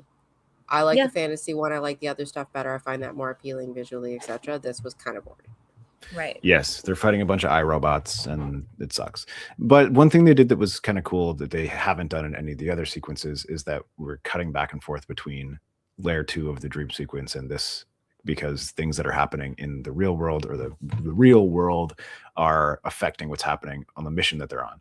So the radio they're using to distract the chef malfunctions, and in the wire is stripped and it's right near the water. Yes. Yeah. So it cuts. And so it stops playing, and then that breaks the third layer with the iRobots and brings us back to layer 2. Yeah, this is also a thing too with like that being the like kind of take out of the moment. It's the first time we see the girls kind of like failing. On paper, that seems like the stakes have risen. Like that actually seems impactful, but because of the way that it was, I think, stylistically done, and the fact that this specific area really had no story, the stakes didn't hit me. I didn't really care that much that the radio went out. I was just like, oh, the radio went out. What are they gonna do? And that was it. Like there wasn't any like fight of me being, oh no, like they're in trouble. Right. You know? I mean, I like the fact that it's showing how the radio going out in the real world is affecting the mission in the dream sequence, where I'm like, oh, that's kind of cool that like the radio going out here is causing an issue, and so the issue is translating differently into this other world, which is like one of the robots gets up and rearms the bomb, and and one of them has to stay to make sure that it blows up or whatever. And again, on paper, I dig that. Yeah, that's cool. But I didn't really understand why. Like the logic was just like, I'm like, I don't understand. Aren't they trying to not have the city blow up? So why don't they just both escape? Like in the logic of that moment, it's like, just leave both of them. But they can't. They can't though, because that's not what's happening for real. What's happening for real is the chef is waking up from his horny hypnotism or whatever. And the dance hypnotism. Yeah. And he is now going to stab. And he does stab. But just before he's about to stab, it cuts back into the dream world again, and the sisters are having a conversation, and Rocket has to sacrifice herself, which translates to her driving the train into the city and blowing it up, while in reality she's being stabbed to death by the chef, and she dies. Yeah. And I'll say also not crazy stabbing because PG-13. It's like a single like into the gut, and she's like, I'm dying. But she does die. Yeah. It's also cut off. Like we don't see. No. It's the implication of stabbing. Implied stabs. It's an implied stabbing. And like you cast by fruiting. Sorry. And like you cast, it really didn't like. I didn't. There's some good acting going on here from Sweet Pea. Like I believe that she was upset because she's doing a good performance, but I had absolutely no emotional impact whatsoever. I was just like, I was more impacted by the baby dragon dying. Sure. And I'm like, that seems like not what my brain should be focusing on as a viewer of this movie, but okay. I was too distracted by how lesbian-y this scene was. Oh, also, yeah, they should not have been sisters. They should have been lovers or something. Like, because that last scene was like Zack Snyder being like, this is what sisters are like, right? Like it was a strange. I said last night too, it very much felt like the Les Mis scene where like Marius or like our girly Eponine is dying, and Marius is like, no, Eponine, and she's like, don't even worry, I'll be fine. The single tear, I'm like, we've seen this before, and this doesn't feel grounded, and it feels like you don't know how to write a woman at all. But no, continue, I guess. She dies. It That's just takes sad. you out of the emotion of it. You know? Like, I don't ever want to see Jena it just Malone felt die. flat. It felt like there was no like actual meat and potatoes behind what was happening. It was I think that's also because like the characters are so underdeveloped. Like at this point, like I still haven't felt connected to a single character in this entire movie. I know more about Oscar Isaac's character than any other character in this entire movie. But I mean, we know and about that's crazy. We only know about his like false dream world version of him, right? Exactly. What we know about the actual version about him is nothing. Like we just know that he's a crazy person who was like letting the staff have sex with the patients. I think we know or it's like getting money about under him the table. in all of the levels than we do about anyone else. Any of the girls. We know a lot about him. No, we still don't know a lot about him, but in comparison, which is tricky. No, but I see what you're getting at. Yeah, I see what both of you are saying. I think both of you are correct. This movie's bad. The character it has like 23% on Rotten Tomatoes, guys. But when we have, when we have Rocket as supposedly like our front runner, side character, best friend archetype, and we have absolutely no emotional reaction to her death, it just speaks to the fact that this movie is not doing its job very well. So, we can move on from this, but this is also where Oscar Isaac reveals that he now knows what's going on. He sends Amber out to dance for Sweet Pea, locks Sweet Pea in the supply closet, which is, I guess, just like solitary confinement in the mental institution. Putting them in the chokey. Yeah, it's like a padded room full of like mops and like pantry items, I think. Yeah. I don't know. It's a storage like closet and also solitary confinement. Putting them in the hole. My assumption is that in the reality of the mental institution, it's probably just like a padded cell that they throw them in when they're acting up or whatever. But in this world, they're like, that wouldn't be in a bordello, so let's make it a padded supply room. But yeah, Oscar Isaac basically is like, y'all fucked up. I know exactly what's been going on this whole time, and Blondie told me everything. And he takes the chalkboard and he turns it around and says, "Oh, Look at you guys struck this one off too soon." Yeah, premature. And then he goes to rape her, and it's. What is that, number 3 attempts or things in this? I mean, I think third? in total there's like at this point 4? this is 4 if you count the implied sexual assault in the opening sequence. And I do so confirmed, 4. So 4, yeah. Yeah, and Girl Interrupted. I love that movie. There's also problems in that movie as well. But like Girl Interrupted, great. It feels like they took Girl Interrupted and then did crazy things and didn't understand the actual good parts of Girl Interrupted. I mean, Girl Interrupted, based on a real story written by a woman based on a book. Oh, so that's why. So book written by a real woman based on her life. Yeah. It was good. I love that movie. Let's not compare this movie to Girl Interrupted. No. The only things that this movie shares with Girl Interrupted is that it takes place in a mental institution. That's it. Yeah. The theater. But I could also see Zack Snyder, like, as he's writing this script, being like taking inspiration from something like a Girl Interrupted. I'm sure he thought about it as he. Oh no, but baby. I'm sure he thought about it. Like there's some similarities. But maybe that's just because it's mental institution. Sure. As the base. Anyway. I just am like, this movie sucks so hard. I don't want to compare it to anything. So this is also where he's revealed that he doesn't like doing it unless they're fighting him, which is gross. But also she then stabs him with the knife, which is good weird because I don't know how the knife got taped under the table because isn't that where they didn't get it? Well, they did get it. She takes it when he's freaking out. Yeah, she takes it off him when he's freaking out. But like, when did she have the opportunity to tape it? When did she tape it? There is my question. Great question. While Oscar Isaac Blue is doing his big monologue, she's there with her scotch tape, just. Don't look over here. I'm changing. Under the table. This is a scene that find, and I hate throwing around the word problematic. It's not really what it is, but this is the most like I see where he doesn't like to assault the woman unless there's fear involved. Yeah, like you have to. So there's the two most classic ways for movies to sexual assault is comatose or like put some fight up, you know? Yeah. Because then it's not fun. Ugh. Sorry, I almost threw up in my mouth. We had both kind of, and I didn't like that. Yeah, it's not nice. Yeah. Also, not necessary. No. Again, like we could have had this entire thing play out where like he is like going after her and is like, I know what you're up to. You don't get to escape, and could have just been like violent and menacing.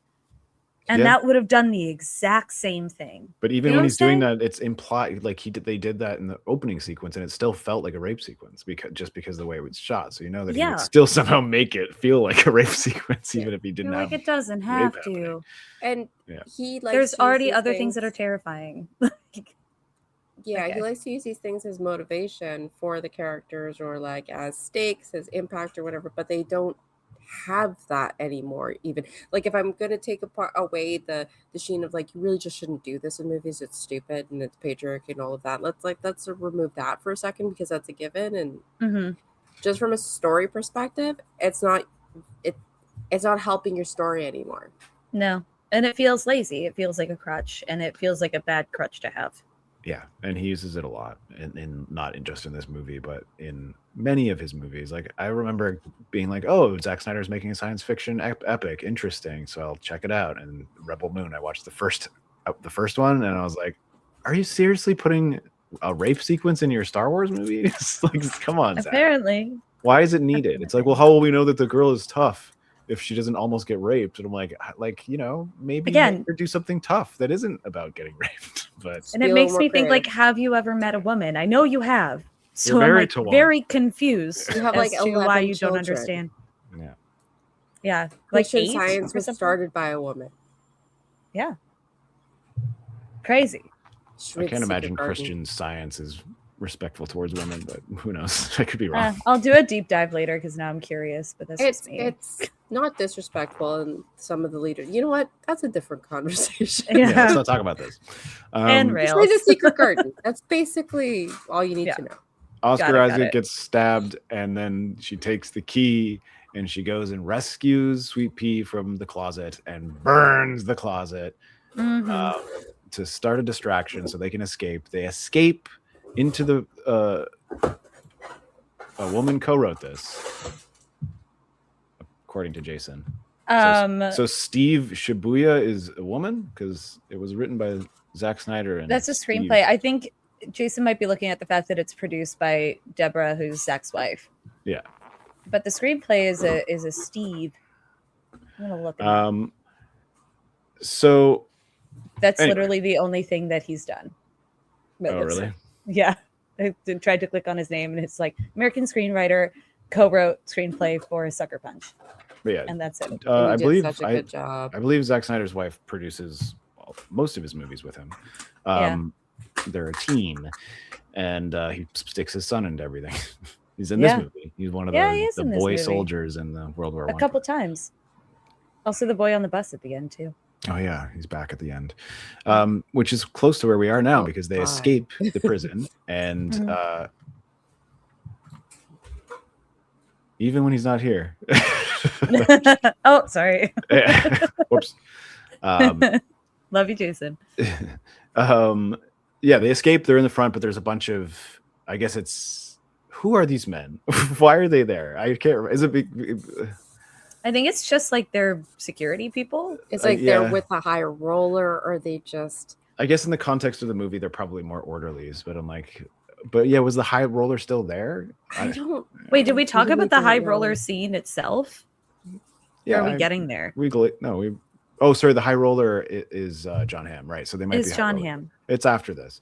Okay, got it. Okay. But Amber, right, because we're his bodyguards or cronies or something. Yeah, it's not probably clear. They're probably high roller guys. You're right. They're like, "Hey, sweetheart, what are you doing out here?" or whatever. She goes out and distracts them so that Sweet Pea can escape, and then she fucking ball smashes the guy. It's all right. At least you own your mistakes. So she kicks him in the nuts, and Sweet Pea gets out into the sunrise, and she gets knocked out. And when she wakes up, completely no black eye, nothing, even though she just got totally punched in the face by a giant man. Like a sucker punch? Sucker punch. That's why the movie's called Sucker Punch, because you get sucker punched at the end. Holy heck. They actioned the title of the movie. Yeah. She wakes up and she's in sort of like a suite, like a high roller suite. What's going on here? Says Kenneth. Great question. Oh, he's back with the same question. Is this a question? Is this a family reunion or a staff meeting? Both. Yeah. So we find her in the millionaire suite or whatever of the club, and John Hamm is there, and it's one of the most uncomfortable, gross conversations in the movie, where he's basically like, "I'm here to have sex with you. To save I paid you. a lot of money to have sex The with you." way it is, it's like, I'm gonna liberate you. I'm gonna free you, because he's the lobotomist. At the very beginning of the movie, we see John Hamm is the lobotomist coming in for the surgery. Yeah.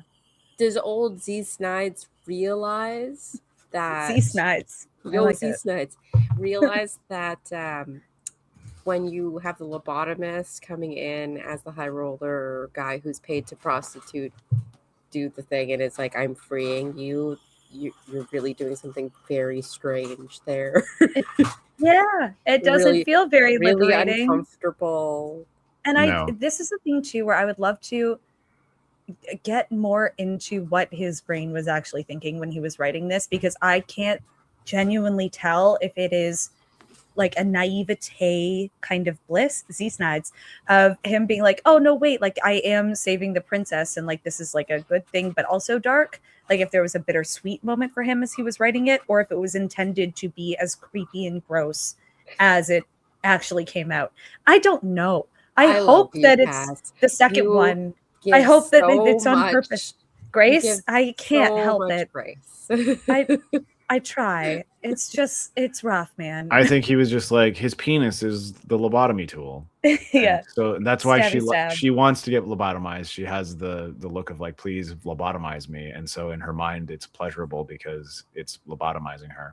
I don't think I've ever rolled my eyes this much in a podcast that we've ever done. I mean, I think that like that's probably what his thought process was, right? Oh, yeah. Like, so in her mind, she's creating this false narrative to make herself feel comfortable, but it comes off extremely creepy because it's gross and weird. And like, yeah, if anybody spoke to me like that before having sex with me, I'd be like, please lobotomize me. Yeah, actually, I'll take. Anybody got a spike? Can we get a railroad spike? Thanks. Whatever the intent is, that's what comes off as please lobotomize me. It's the same as penis. Freedom.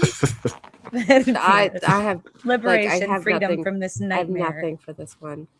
But I've heard this before. The liberation through someone's penis through sex, like that, is not an uncommon way to liberate a young woman. Right. Yeah. Gross. Anyway. No, I might get to talk to John Hamm soon, so maybe I'll ask him what he thought about it. Oh, I love that. We'll do a recap later at a later date. Cool. So let's move on from here, which is as soon as they have sex, it cuts to John Hamm again, but now he's scruffy and bleak and grim and gray, and he blink. Nerdy. He's a nerdy doctor. He's a nerdy lobotomist, and he's got a giant lobotomy poster behind him as he lobotomizes her. And he's like, Jesus, did you see the way she looked at me? And then he goes and he's processing what happened. And he keeps saying that over. And it's like she was, I don't know. And he keeps cutting himself off. I'm like, can you just say what her face was, please? Like, what the fuck did you see? I think her face was, it looked like she was about to have sex with me for a second. Yeah, exactly. He eventually reveals, it's like, it looks like she wanted me to do it. But there's too many him and Hamm moments here. That's why the visuals are 1950s. Lobotomies. Yeah. 1950s for sure. Yeah. And earlier than that as well, but no, but like they were they sort That of was fell out of primetime. favor between the 1950s and the like late 1950s to the 1960s era. But like Oh, yeah. that's why he said lobotomy first, and then when did that happen? Yeah. And then that's why we have the ew. It checks out. It's my boy. It was thinking with portals over here. And then Dr. whatever her name is, I can't remember. She comes in and he's like, well, you know, why would you recommend Gorski. Why would you recommend a lobotomy for someone like this? And she's like, well, you know, she had some troubling time. She's only been here for a week, and you know, in that time she stabbed somebody, she helped somebody escape, and She set a room on fire. She burned my favorite wig. Yeah. So she basically is like, but I still would never recommend a lobotomy. And he's And like, she changed accents just like that when she was saying it. Yeah, exactly. That did happen. And he's like, well, you signed the paperwork, and so She's like, what? But then there's What no do you resolution to that, so I'm like, what is this doing? And then she looks at it, and it's this really intense shot of her being like, oh, someone forged my signature. and then Who you could find it out that, be? oh no, it's blue. Well, we already Oh, knew. and 'cause then we already knew Blue's this. He said that at the Clues. beginning. He Blue's said at the Clues. beginning of the movie that he's going to forge her signature. So I mean, this is just proof Mhm. that he did, I guess. Yeah. Oh, And Matt why that Fire com- knife meat. Blue's Clues. Blue's Clues. Yeah. Do, Yum, do, dun, do, dun, dun, do, dun, do, do. dun. Yum, dun, dun, dun, dun, dun. Then you get a Anyway. knife. Dun, dun, dun, dun, dun. Wow. Yep. Perfect. So then he's like, yeah, it looks like she wanted me to do it. And then we do a slow pan to reveal her face, and she just looks like blissful or whatever. Also, her makeup's still pristine Still pristine makeup. after a lobotomy. Yeah. Okay. Tennessee Williams would have some thoughts about this. I have thoughts about this. And then It's we gotta end look the perfect. movie with her being ushered down by the orderlies down into some sort of abandoned wing of the hospital, which is, I assume, where they take the girls to do all their disgusting business. Gross stuff. And Um, Blue's like leading the whole patrol thing of it too, right?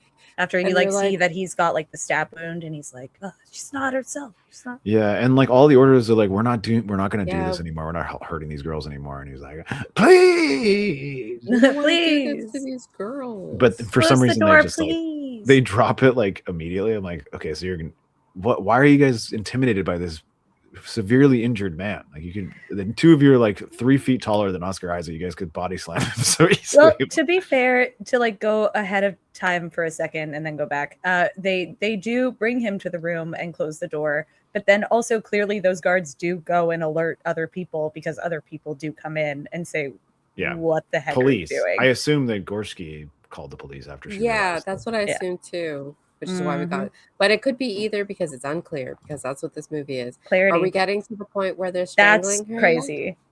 Not yet. No. Well, We're basically there. all yeah, right. and then we get sort of Number the- 5. What?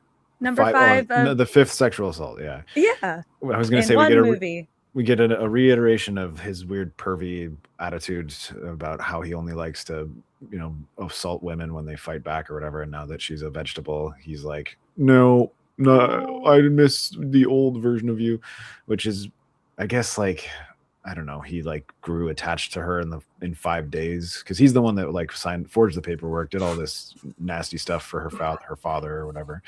It's the one Mhm. or the other. It's the comatose Or the thing, fighting. and it's like a Madonna whore complex in the same person through lobotomy. It's like, yeah. Did I spook It's- Steven? It's No. rough I out mean, here, eat a man. He got I hate all of this, but yeah, I'm glad that he gets arrested at least for his crimes. against yeah, women. about time, dude. About time. Strangling women is bad. Just It in is. case anyone was. So It- is I didn't think I sexually had to assaulting write them. that one down, but Yeah, that's bad. No, but it's a common visual. oh yeah, for sure. So Mhm. Yeah, unfortunately. And then we end the movie proper with Sweet Pea stealing some Mormon's clothing and going to a train station and like trad wife energy of like this virgin pure white dress being like, I've escaped into a new life. It symbolizes a fresh start. Sure. A fresh start into the exact same patriarchy that put her there in the first place. I'll shut up. And then she myself down. No, it's just like a stupid thing where she finds like a laundry line of like pure white clothing, and you're just like, oh god, Zach, everything is so on the nose here. It's Z Snides being like, this is a symbol of purity. Purity, innocence, and like kind of pastoral, like and like washing away the past, serenity, a clean slate, fresh start, all that kind of stuff is wrapped in there. The visual metaphor works, but it's also just kind of like really basic. Really basic, yeah. And then she gets on a train with Zack Snyder's son, and everybody lived happily ever after, or whatever. And it's the wise man who is the bus driver, who is like, I have mansplained all of this for you and all of your fantasies, and also I'm your savior too. Yeah. Just feminist movie. You wouldn't have done any of that without me, the man, to guide you. Mm-hmm. And then the movie's over. That's the end of the movie. Yep. We got there, guys. That's crazy. Jason. Wow, 2 hours. Am I the problem? I will say, I think this movie, and just the way that it is, I kind of figured we would be under a certain time limit on this one, just because of how many things can There's not a you lot to say, talk about. Yeah, I mean, we're not going to go other than the cool visuals and the very problematic things that are just ever present, and that's it. Like we could talk about more, but why? Right? We're just going to beat a dead horse. Not every episode needs to be 3 hours long. But so why? What we're going to do now is we're going to go into the Home Alone of it all. If you had to pick one, what do you think the Home Alone is the Home Alone of it all? Can someone please tell me when the Home Alone of it all? I really got to know. When is the Home Alone of it all? When is the Home Alone of it all? Now that's the Home Alone of it all.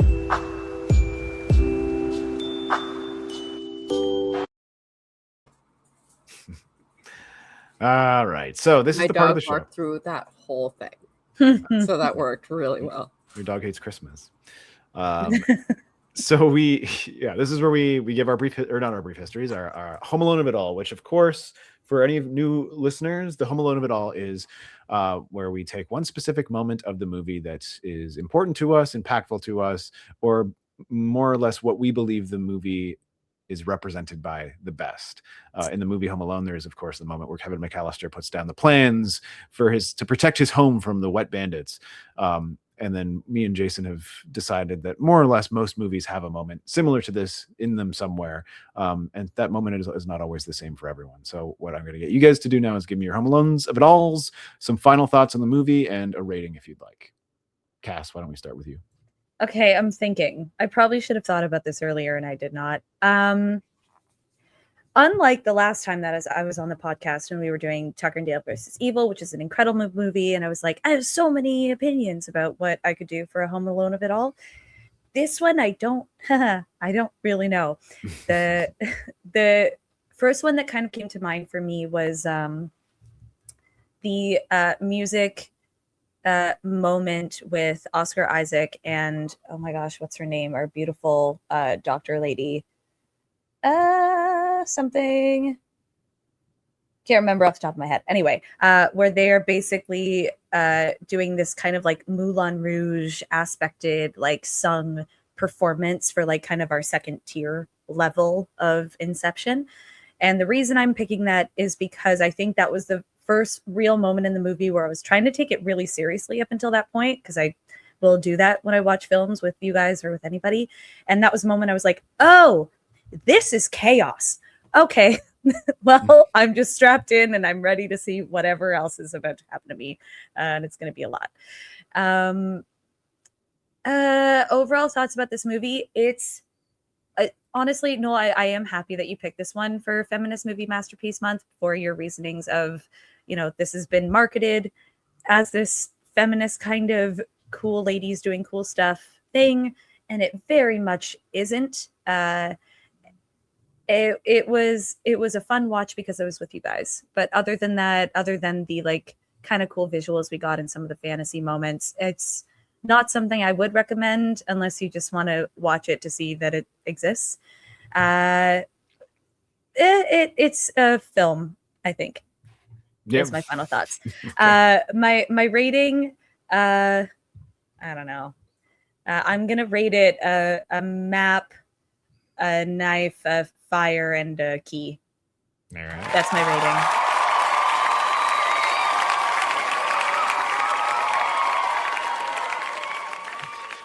Noel, you're next, please. So, I don't have a Home Alone of it all. Like, I really don't. Like, That's fine. No, you know what? Hang on. This movie, when I do have a Home Alone of it all. When I first saw that trailer, what I wanted to see was the fights, the segment fights, and I got those. Mm-hmm. So great. I had to sit through the rest of the movie, which isn't as good, but yay. Okay. So that's my Home Alone of it all. Now, my final thoughts on the movie. I don't know if there's a version of this that would have been good. I just don't. It's an interesting conceit, but I think it would have to be, like we said earlier, like very art housey, or just like I think an independent movie would have done it. Like there's some interesting concepts here, but it could not have been like a wide release blockbuster. This is a very blank check movie. Like Stephen, you said this was the blank check that he got after 300, and this very much feels like a blank check movie. Mm-hmm. And I think like what really strikes me is, why did C. Snides want to do this with his blank check? Like what was it about this particular type of story? Why these girls in a psychiatric asylum? Like, not because like you could have done anything with your blank check, but you did this one, and it just seems unusual to me considering the things he normally does. Mm-hmm. Yeah, it left me with more questions than answers, if anything. Yes, of course. But some feminist masterpiece theater requirements here. Movies with women won't do well. Movies like this become self-fulfilling prophecies for that. So once you have, you have 5 women as your leads, which they're not actually, and like your main character is a girl, which she's not actually, then you can be like, women movies don't work, right? Never do that again. And then who do you get to like, and you put it in the hands of a male director, and even then it still doesn't work. So let's not have a woman movie ever again. The male characters are given better direction. So it makes it feel like the women are less good performer actors. Yeah. Like I am good speaker than the men, just because they're not given anything. And even the adult female character is just out of the movie for huge chunks of it. The most interesting things, like the NPC wise man, gets something more interesting than any of the women in this movie, really. And it's not to say that there aren't scenes with the girls actually like talking to each other and like trying to have character development, but it's nowhere near as impactful as what the men are given to do. And so it just, again, self-fulfilling prophecy for that binary. And you have the infantilization of women, which is a very common trope. So her name is Babydoll, her name is Sweet Pea. And Blondie, and then come over here, you're such a peach. And she's got pigtails, and it's like we have this binary of like these infantilized girls, and then you have like the adult males, and that's how these movies are kind of set up, and that's a very, very common trope. And then you have like the weird lesbian sisters thing, which is just that's weird. One of those. Now introducing the lesbian sister. So all of that is, I have too much ADHD for this, guys. Yeah, no, my bad. You are free to wrap it up. You don't have. You're doing great. Oh wow. Okay. No. I'm just saying, like, if you don't have the stamina, you don't have to keep. You can end it. No. I just went and like it's the my train of thought falls off. It's bouncing. Yeah. Heard too. Especially in the sound. final thoughts. It's like, I need to talk about everything at the same time. Here we go. Yeah. So sorry. Go ahead. It's okay. I can wrap it up. Yeah, I don't remember. Oh shit! I was going to read this at the end. Whoopsies. What were you saying? You were talking about the infantilization of women, which is an issue, but also very common. Which is but I had cleared that already. I don't remember.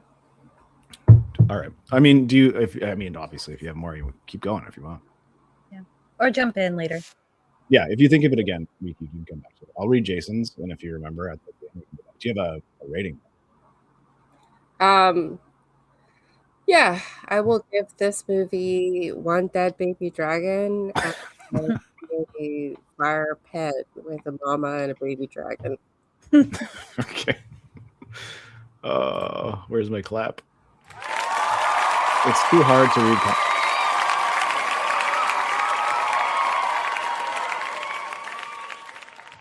All right, so because Jason's not here, he did send his Home Alone of it all, so I'll read that to you guys.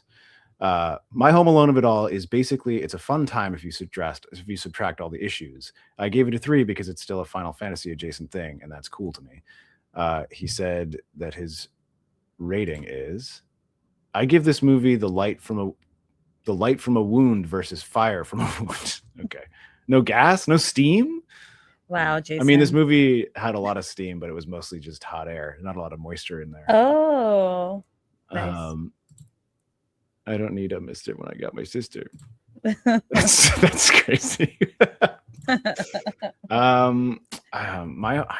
also like Noel. I feel like I don't have a Home Alone of it all for this one. I think maybe what I would maybe say is that the first time I watched this movie, Sorry, I think Noel remembered that. Oh, go ahead. Yeah, but I didn't want to interrupt Steve. No, you can go. You can go. Yeah, so what I was going to wrap up with is clearly this was never meant to be a feminist movie.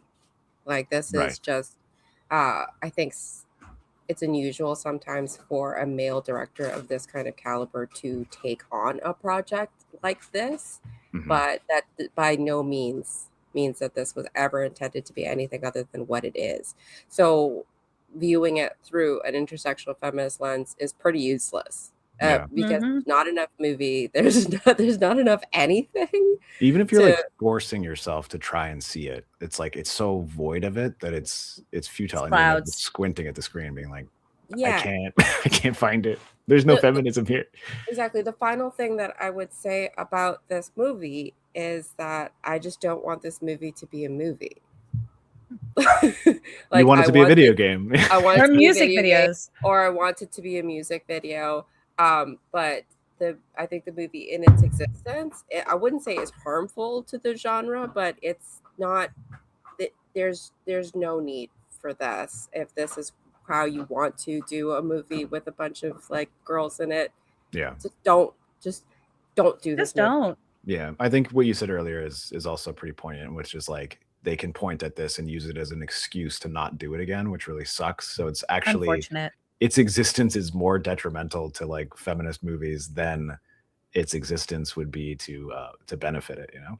Agreed. Which sucks. It really sucks because like there probably is a good version of this movie somewhere rattling around in another person's mind if somebody had been able to work with him to find that, you know? Totally. Anybody to punch up this script or like just it's just the nature of being a blank check movie for a proven director.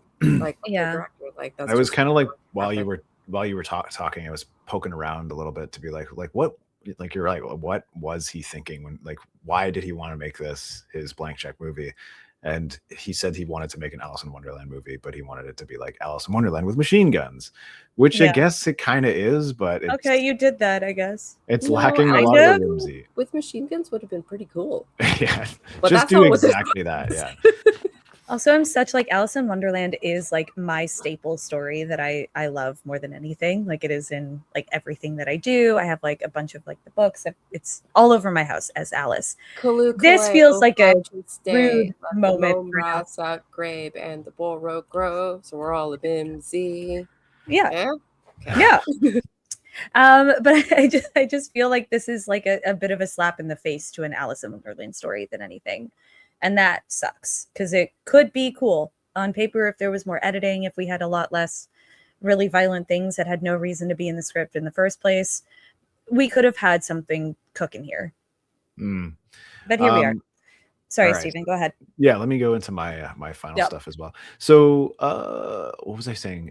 I was saying I also don't have a Home Alone at all, but I think if I had to pick one, it would probably be like the first time I watched this movie when I still had that excitement for what I was going to go see, because I remember the trailer being really interesting. And I'm like, whoa, look at all these crazy visual things that are going on here. Like, how is this all going to work together in a cohesive story?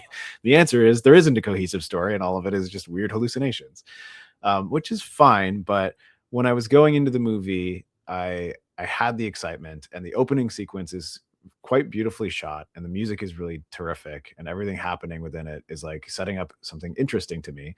And then unfortunately the movie starts after the Sweet Dreams music video ends, and it didn't live up to my expectations. In fact, it just obliterated them in the wrong direction. It all went down the toilet, and I was like, I don't like this movie. Oh, I guess that was more my final thought. My actual Home Alone of it all was the fight scenes. Yes. So yeah, my Home Alone of it all is just that opening sequence, which is basically just a music video with cool orchestral accompaniment.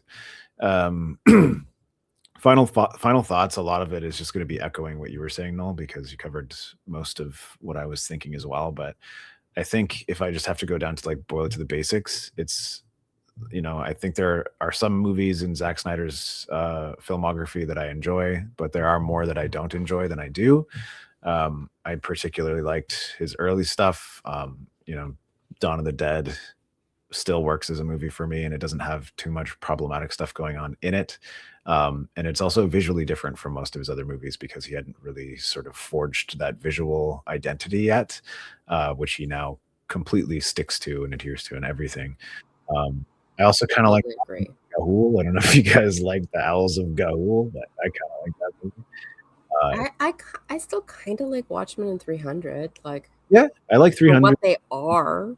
Watchmen as well. But yeah, it's one of one of those where when he writes something that is completely original, such as this and Rebel Moon, he utilizes sexual assault as a storytelling element so often that it makes me feel like he can't think of other ways to do stuff, and it sucks because it's really uncomfortable. It doesn't make the characters more interesting to me. It definitely makes them tragic, but like at the same time, everyone's uncomfortable by it. And you can make a cool female character who doesn't have to overcome sexual assault for her to be interesting. And that's sort of what it just leaves such a bad taste in my mouth. And when I saw this movie for the first time, I hadn't really thought of that as why I was as a piece of why I didn't like it or didn't like him as a filmmaker. But as you evolve, you start to see things, patterns, and you realize like, oh, he does it all the time. And it's turning me off to most of his work and making me go back and reconsider how much I actually like some of the stuff that he made before that I did like. Yeah. That's unfortunate. Because, he seems like a normal man for the most part, but like you're saying, Noel, like he wants to make the Fountainhead, which is very strange. And I can't imagine. I mean, it seems like he would be well suited to make that movie, I guess, based on his visual style. That's the crazy thing. It's like, I just want to be like, what were you thinking? Yeah. But sorry to piggyback just a little bit on the keep using sexual assault as a means. What that does too is it adds to the desensitization culturally of sexual assault and rape culture. And I think that's why we as people who have identified that kind of balk at it. But what it does is it just stops being impactful. And then when you run into it, it's like, this is just normal. Zack Snyder this said is just so. Like our culture is intertwined with rape culture, and this is a product of it, right? And it is the unfortunate reality is if you kind of deep dive into a lot of the communities that raise him up as like the best filmmaker of all time, a lot of those people are in the red pill community, that makes sense. They exist there. The incels love him. It is a straight line. Sure. The amount that I am not surprised. Yeah, but I mean, it doesn't really affect how I watch the movies, but it does. It leaves you shaking your head, being like, "Oof, look at all the people that love this shit. They're kind of they're bad people." Anyway, all of that said, I don't think that I would recommend this movie either. I think there is fun to be had when we were kind of watching it all together and just shouting and laughing and telling jokes the whole time. I think I was like, imagine there was another one named Sweet Potato. I was like, that would be funny. Yeah. We were having our own moment with it. We were making our own movie. We were rewriting it as we went. We should make that movie. Again, that can be fun. And, like we did for throughout the movie, be like, oh, that was kind of cool. That was a fun stunt. Oh, I like that explosion. Oh, look at all the steam coming out of the German soldiers from World War I. I like that. For sure. And there are moments like that are fun and look cool and visually interesting. And, I can recommend those, but I could also recommend that you just go watch the World War I part on YouTube or something. And as a music video, it's probably there. You can probably watch it. Because you can watch those vignettes completely removed from the movie, and you're not going to miss anything because it has nothing to do with the movie. Right. You're going to have a way better time. Exactly.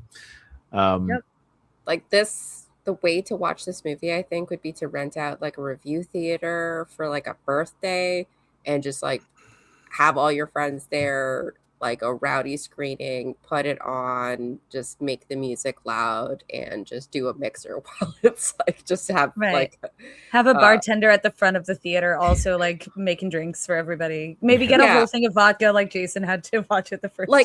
Am I going to go back and watch am I going to go back and watch these like the little clips of it? Absolutely. Do I want to cosplay one of them? Yeah. Sure. Right, for sure. I didn't want to interrupt Jason when he was here because he had limited time. But when he said like I had a pint of vodka, I'm like, okay, that's why you thought it was good, man. That's it. Yeah. It's also then like cool explosions. Hey, that's fun. Of course, you liked it after a pint of vodka. So I'm pretty much done with my final thoughts there. If I had to give it a rating, what would I give it? I think I would give it what I said before, which is a lot of hot air but no steam. That's what I would give. I like that. Yeah. Thanks, me.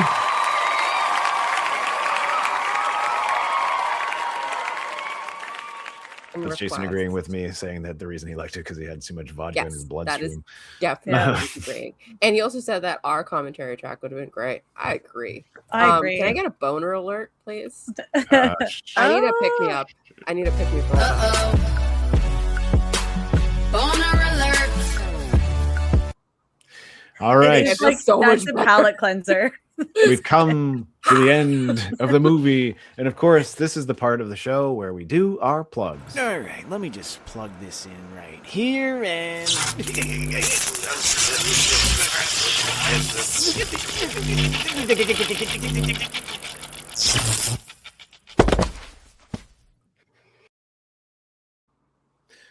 All right. So, Cass, do you have anything exciting to tell the world about? I mean, not super exciting. I went to Newfoundland recently and it was beautiful. That's exciting. I'm back on the East Coast. I love that you changed your name. Sorry, Noel, to Sweet Potato. That's rad.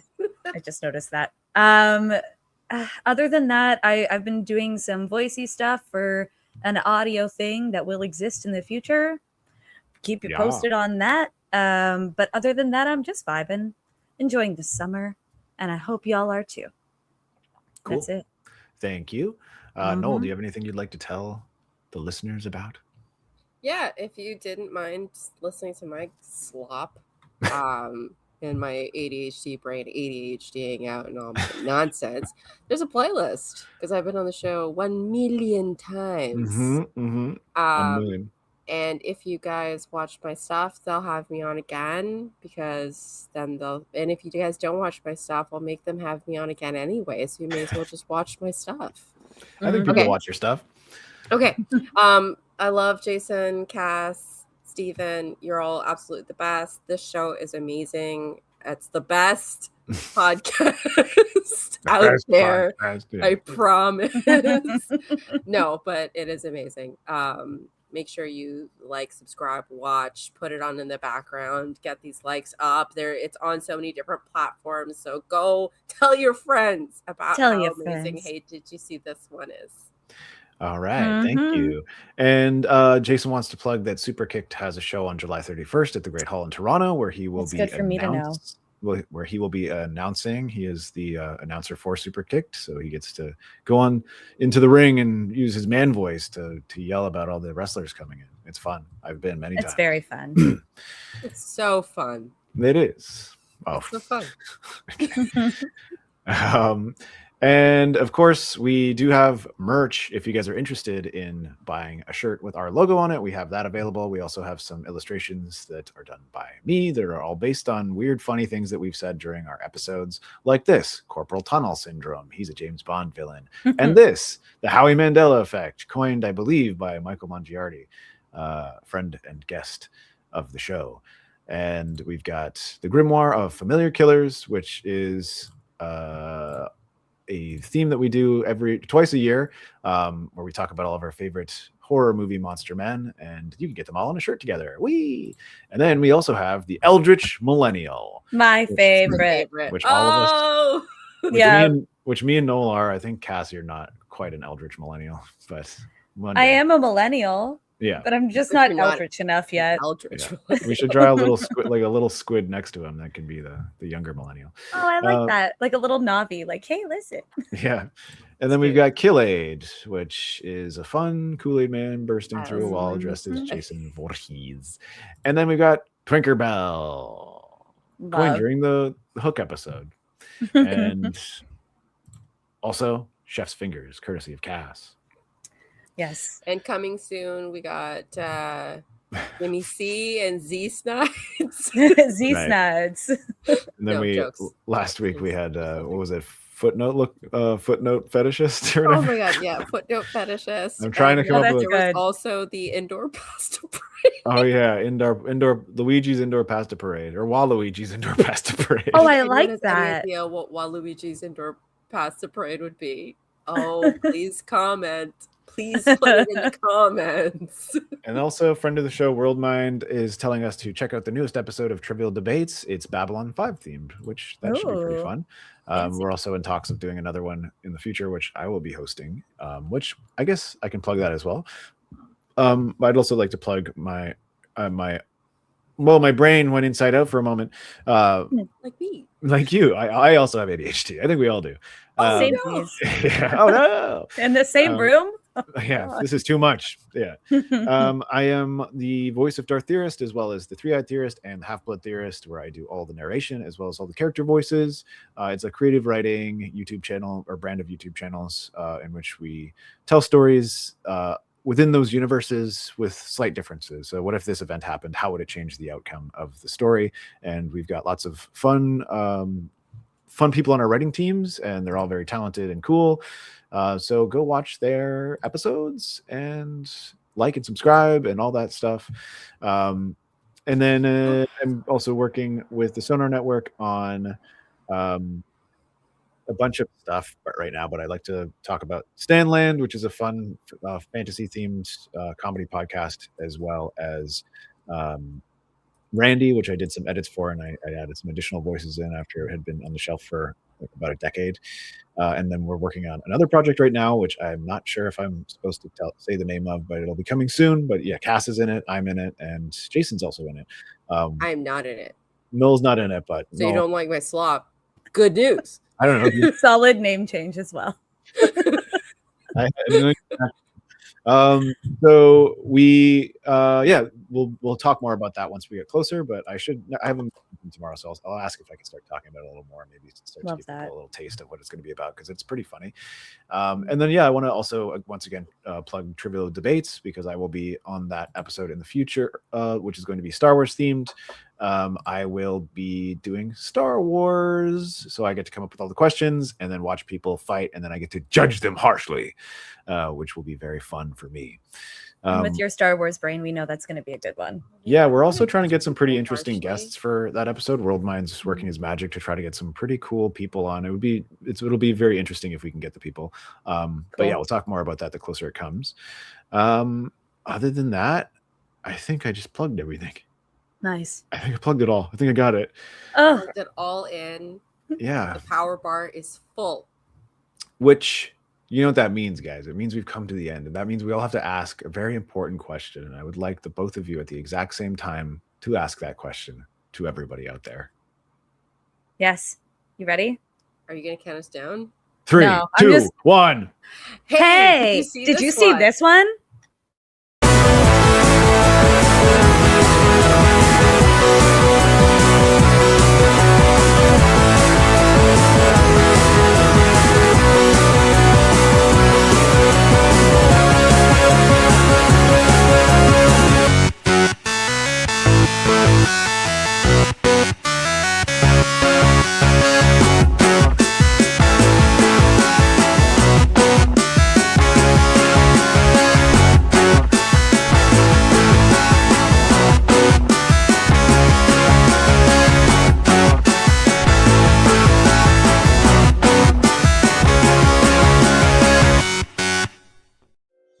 Beam up some Star Trek content with Live Long and Podcast. A roundtable movie discussion with Hey, did you see this one? And take a peek into the darkness with Heard Noise, Must Investigate with Michael Chan. Watch us duke it out on trivial debates. And let's chat about TV with the Super Mater Brothers. It's all here on the United Federation of Podcasts.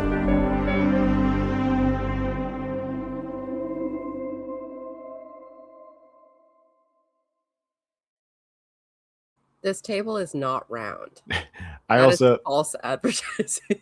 it's round in my mind. Also, this guy said, well, at least you work clean. No booze or alcohol on this episode. You should have seen us watching the movie. Ooh. That's when we made our notes. Hilarious. I put my notes in my head.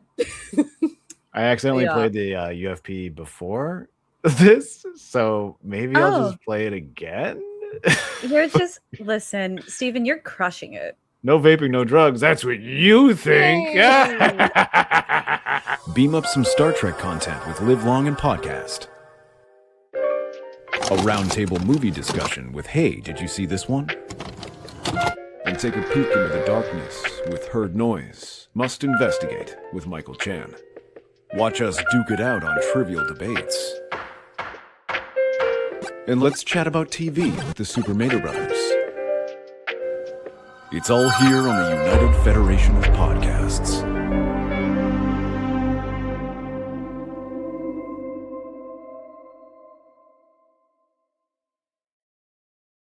Did we fall in? Oh no! No! No! 3D! 3D!